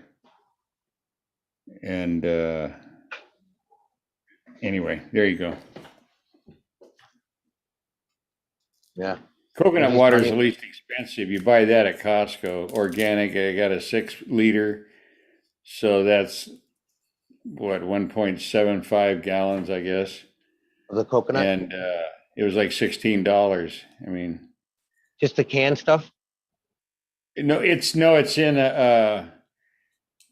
it's like that Kind of material plastic when you were a jugs. kid in school, Yeah. you know, your milk, those cartons. Oh, right. That's But it's right. got a metallic it's some kind of thing like that. It's compostable. Is that what do you say? Anyway, it's very inexpensive and wow, yeah. So I use it a lot. That's what they used to grow orchids. That's where I got that from. I didn't pull it out of my ass. Sure. So, and orchid growers you think weed growers are an obsessive group. Get around orchid growers. Whoa. There's a place in Natick, Coot, that they win awards all the time. This is back in the 80s, I used to do deliveries here and there for them because I used to deliver floral arrangements for a pretty prestigious place in Chestnut Hill, if you know anything about Boston. But and they used to be fanatical. I mean, they'd have what a beautiful showcase. First of all, you walked into their store and they had all their award winners right in the windows that could, and they had the windows treated, obviously. So, it was just the perfect environment. Yeah, just absolutely gorgeous. I've never seen orchids like that. When I used to have a little obsession with them down when I lived in Florida. The ones that the air orchids, we used to call them, just grew up in the moss, in the trees, in the whatchamacallit trees, cypress trees, all over the place. So, do you have any Thai markets around you? We do. Well, in Boston, and I go into Boston a few times a week usually. So if you'll go in there and ask for young green coconuts, and they'll be whacked with a knife, a machete, and it'll be off-white in color, and you can cut it with a knife, and that's an unformed coconut seed. And so like when you get a brown coconut and bust it open, you might get a quarter cup of water, right?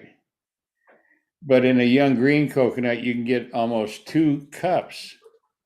And remember, the coconut's the seed, and so the liquid is the embryo. And so when you apply that to the soil, you can imagine the amount of growth hormones and phytohormones and enzymes and what have you for chump change. A cup in a gallon of water is 120 cups. So you only need to add a cup of, I do a lot more, but if you're trying to save money, add a cup to a gallon. Sure. And it'll really make an impact on your growth rate and the overall vigor of your plant, or resistant to disease and attacks from herbivore insects and what have you. Mites. Right. I don't know what you suffer from there, white flies, mites, whatever. Yeah. Yeah. In the nursery industry, obviously white flies, they're a big one around here, especially when it's really humid out. They can be, they can devastate. We've been cursed by a lot of things, but fortunately white flies aren't the problem. Mites are the problem here. Red spider mites. Thrips are a big one. Yeah, I know out west you guys have those. The mites are always big. We have south in Southern California, that far south, down in New Mexico. White flies prevail out in the desert areas. Probably because of all the agricultural stuff in Yuma where they grow lettuce, leaf crops, a big attractor of white flies. So, probably not the best place to stick a cannabis farm, but Yeah, right. What do I right. know? Thrips too. We have definitely in the, aphids when it comes to open agricultural. Yeah. But, um, especially when it comes to orchards, they go for those apple orchards. We have a lot around my house, and I know they're always have half the friggin' farm shut off in the fall because they're having a problem with half of it. Yeah, I know they're waiting for the cycle and all that. I understand how an orchard works, but they would have it all blocked off because and I talked to one of the guys at Spencer, at Davis Farm, Spencer, and he was like, "Yeah, we got a little problem with aphids on that side, so they had to lay off. A lot of money those trees, especially around here. They're so old, So it's a huge industry. I worked at Western Nurseries. That's one of the biggest around here. I worked there back in the '80s, late '80s, mid to late '80s. I was there for about 3 or 4 years. Yeah, 3.5 years probably. But I was year round. They did seasonal layoffs, obviously. But that was 450 acres back then, and I know they've expanded. I think they might be over 750 or 1,000 even by now. But we're the ones that supplied all the big contractors. You know what I mean? Architects, etc. So, but yeah, I was always a grunt, but I always had my ears open. Always. That's how I learned. I moved to Florida. When I moved to Florida, I knew all the plants. Well, the slang names for the plants, layman's terms, layman's slang rather, or vernacular, I should say, right? Within like 2.5 months, all the queen palms, the royals, I can't remember. It's been so long. Here's But one everyone for was you. like, it's like, yeah, When you lived in Florida, did you ever hear of a strain called Gainesville Green? No. Okay. I didn't have any connects down there. I just went cold turkey, and I kind of, I hooked up with some hardworking guys doing some brickwork, and just coming into my 30s, and I was like, all right, busted my ass with these guys doing some huge jobs down in Boca when they were doing around the Polo Club, especially when they were doing the huge development of the mansions. They were what are the dream houses back then? We do 150,000 square feet of brick in 3-4 days. There was only 3 of us, and anybody knows anything about brick, man, that's 15 pallets a day. 15 pallets a day. Yeah. We were dogs. And the guy that owned the place was an Iowa pig farmer that just transplanted like everybody in Florida. No one's from Florida except the Seminoles. And yeah, he was a transplant. He knew his shit. He actually, he didn't want to teach anybody because he was afraid that you go off and do your own thing. And sure enough, man, I watched every single thing that he did, and I mean with an eagle's eye. I watched how he measured everything, how we got our grade, how we started from just jumping out of that truck in the morning. I watched every single thing that he did, and I learned it all. Came back here and opened a really successful masonry and landscape business. And I didn't cut lawns. I was in turf maintenance, just because that's how I got the job in PJ National in North Palm Beach. I got the job. My father ran the real estate for John Hancock. He gave me a few leads. He knew I knew my shit. When it came to growing plants. Listen, I don't know the Latin. Don't ask me any of that. But you want me to grow a plant, any plant, I just happen to have a green thumb for it. It's just, and I love it. And I've been doing it since 14. So my father got me a job at PJ National. And everyone hears that and they're like, oh, yeah, you cut grass, huh? And I'm like, no. Back then, actually, Ohio State, OHS, was the first, what is it? Yeah, OHS, right? Ohio State. And OSU, excuse me. They started the first turf degree, grass growing degree, called it a turf school.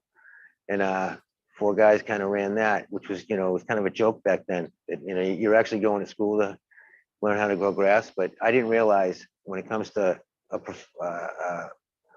league standard, championship course and everything that goes into it, and how much money's involved and everything else. They're like, yeah, it's a science, brother, because you're going to get certain grass here and certain grass there. It's going to be just right.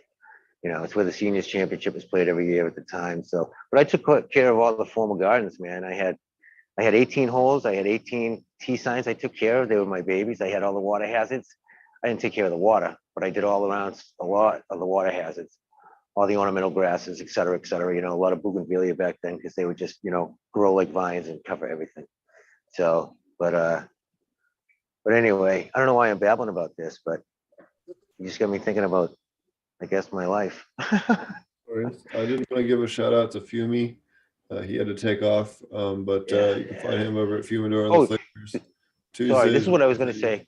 and In a Saturdays. couple, yes, not to talk over you, I'm sorry. Just in a couple of minutes though, we can take a walk into the flower room. I'll show you guys what I got going in there. Just let me get some light and everything else. No worries. Check out Fumi's channel. Super great. We have a ton of fun over there. Coot's there a lot. I'm there a lot. You can also check him out at fumidoroseeds.com. He's got a bunch of really awesome stuff. Really great things going on over there. And then Portland Tasting Society is a photo contest each month. Yeah, all kinds of goodies. So definitely check that out. Good friend of the show. So yeah. Got some good ones. It was super cool. We were at the Regen conference in Michigan, and someone brought 3 different strains of his. That there was like day of harvest to the show, so it was cool. Everyone got to see like his nugs and stuff. It was pretty neat. So that was kind of a cool experience in Michigan. Well, I got to get going. Tomorrow's the big day, Apple event. All the new stuff will be released, and Oh, there you go. Buy your new toys. What's that? Buy some new toys. Why not?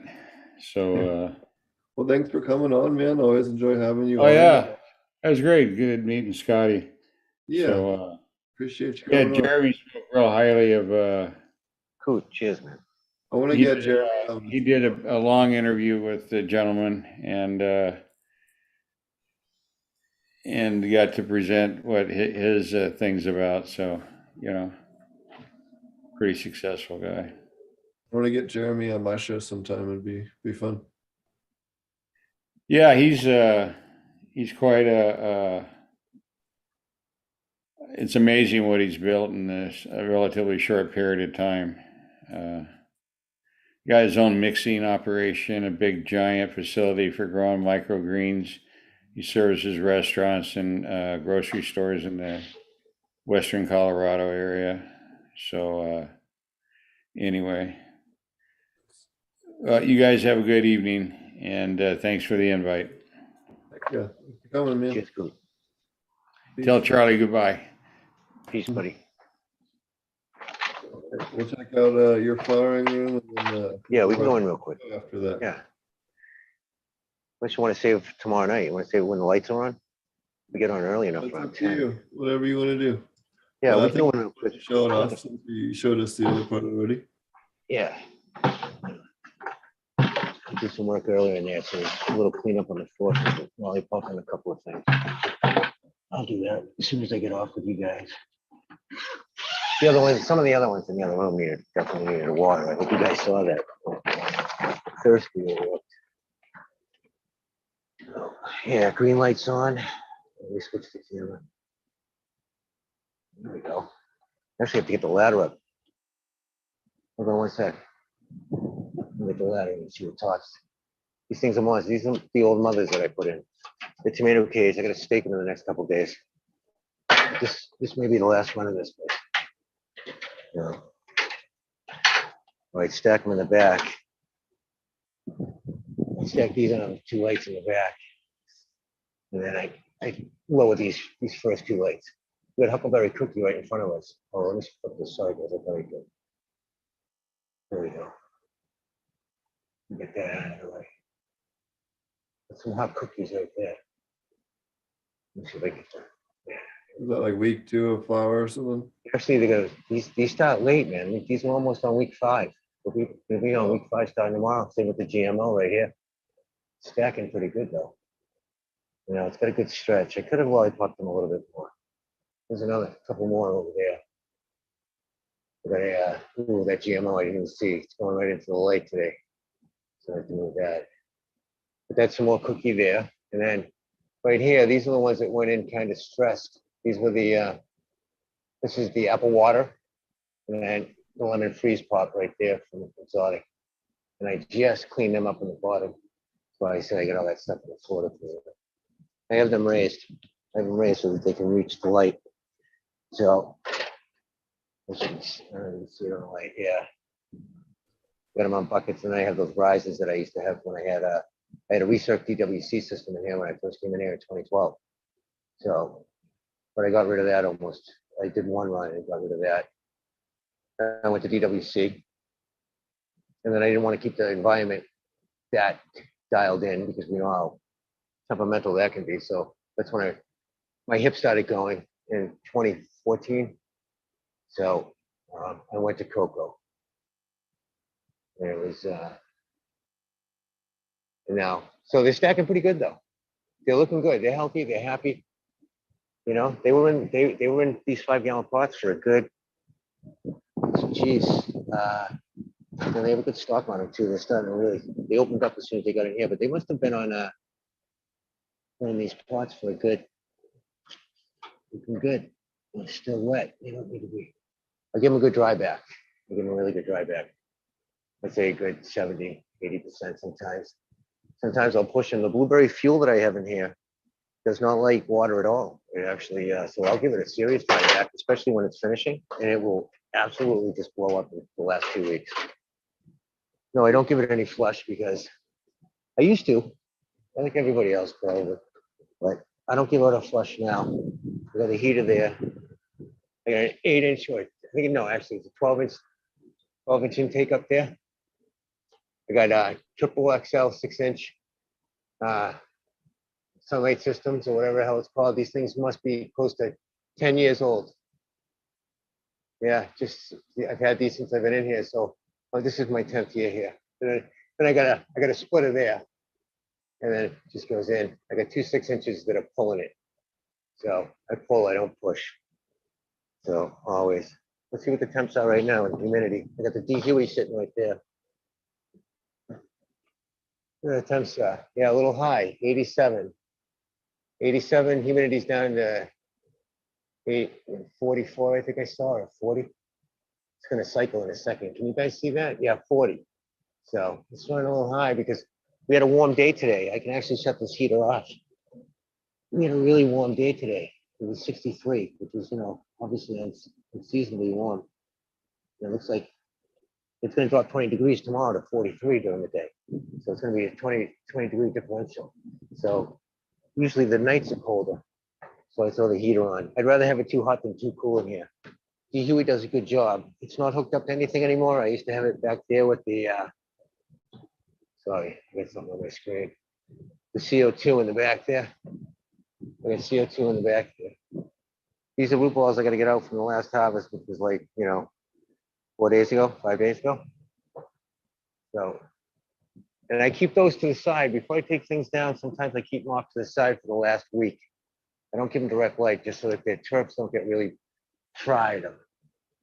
Because I can push these girls with these lights. As you can see, they're fairly close. That one just grew into it. So, I can push these things. But I have glass too, so I'm losing what?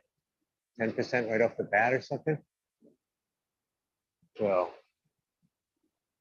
yeah. So that's the flower room now. Man, they look great. Yeah, it's okay. Listen, man, I usually don't mother my flowers, but I knew I was having a problem with this landlord. So I didn't want to throw a whole batch of like 24 plants in all at once. So I threw those in. And then sure enough, man, I knew this new landlord was going to be a real ball buster. And she doesn't care that I've been here 10 years. She doesn't care that I pay everything on time. She doesn't care. She just doesn't give a shit. You know what I mean? So she's trying to get everybody out of here that's doing this, no matter if you're legal or not. So she doesn't care. So anyway, so Daddy will be moving my girls. Usually I talk to him. I go in there and talk to him. I used to play music all the time. Yeah, but I'll move them. I have another spot.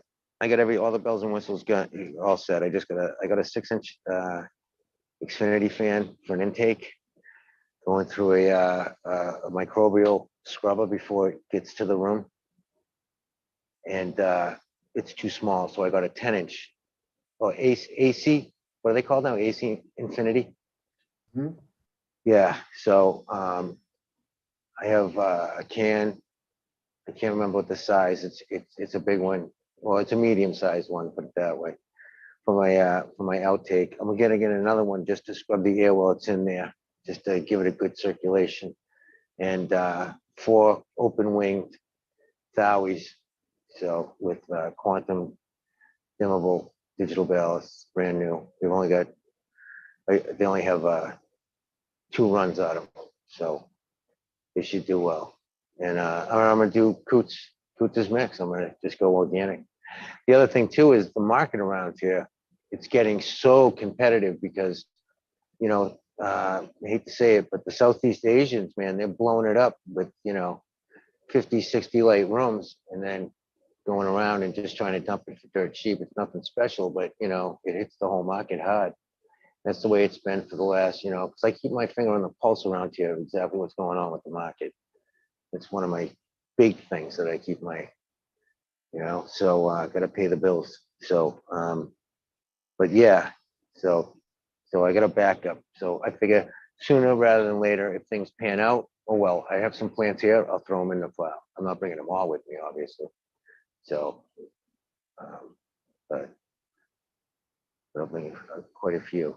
And then, yeah, I can't wait. I got to clean out one little area that I have. It's a separate room that I'm going to use for veg and a little bit of storage, but that's it. I should run identical to this, a little more confined, but you know, I'm not looking to grow monsters anyway. I will have a 12-foot ceiling instead of this big one here, but you know, this high one, but not a big deal. I know the environment's dialed. That's all I care about. That's my main thing. I got 3 layers of netting already up that I can either keep permanent because I put crazy hooks at 3 levels, 12 inches apart.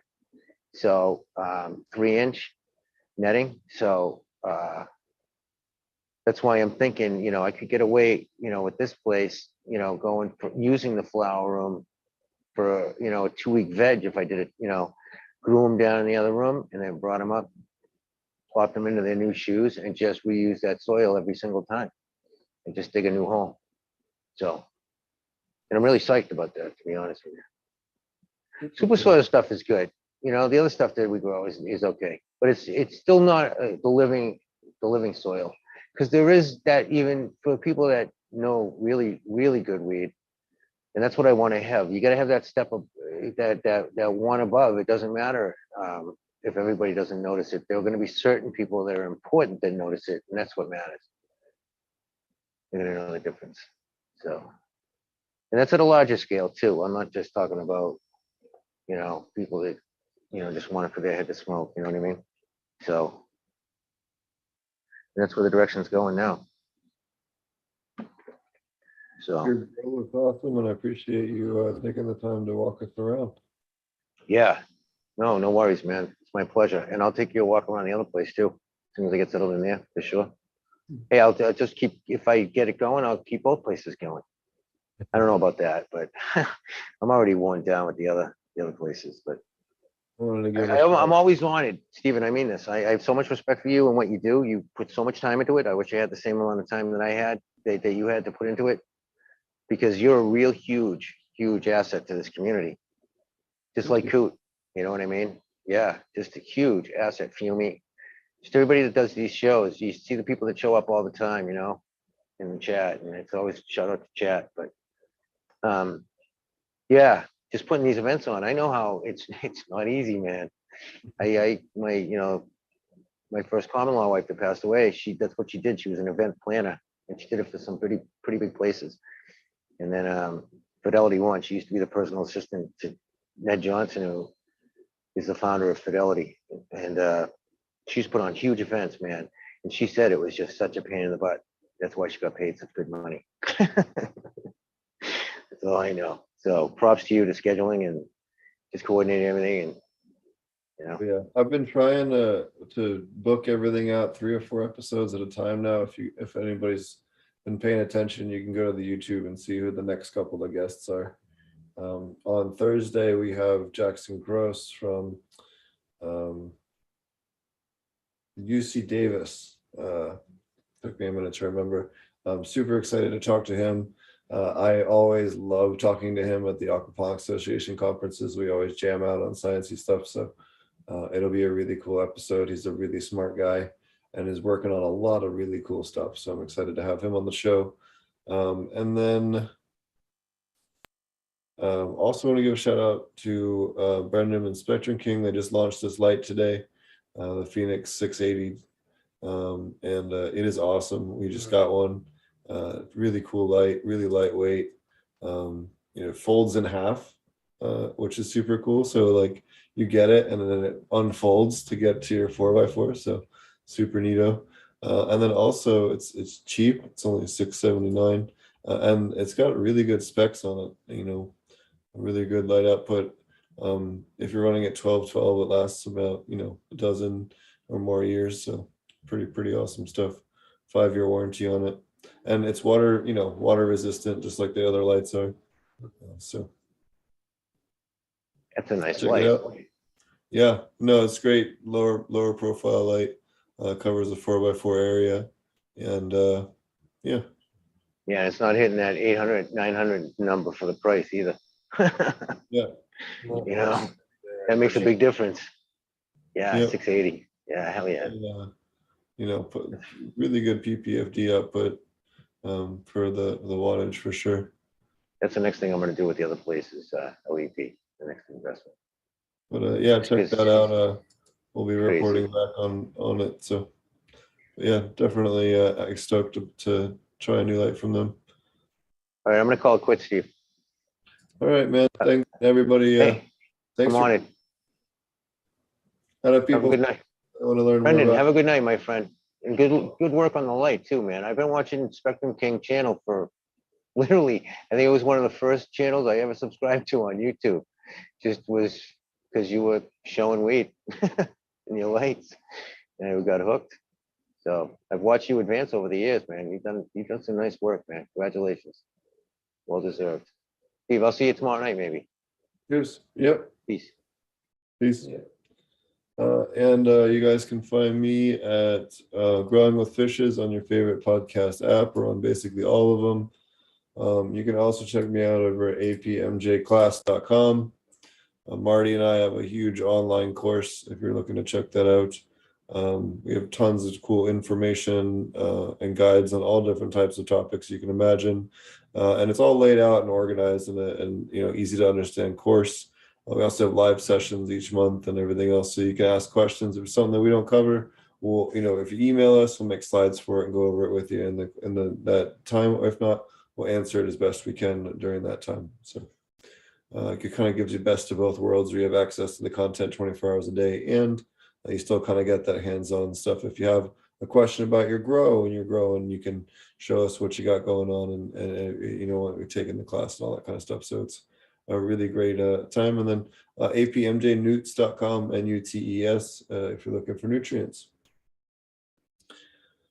All right, everybody. I thank all of you for coming out on Monday. We don't normally do that many Monday episodes, but I'm trying to cram in some extra episodes because I've been traveling, and with the Regen conference and everything, there's been a lot of cool people I've been wanting to get on the show. So I've been trying to do 1 or 2 episodes a week and sticking to as many as I can with cool people. So we'll see how that goes. All right. Thanks, everybody. We will see you guys again on Thursday. Peace.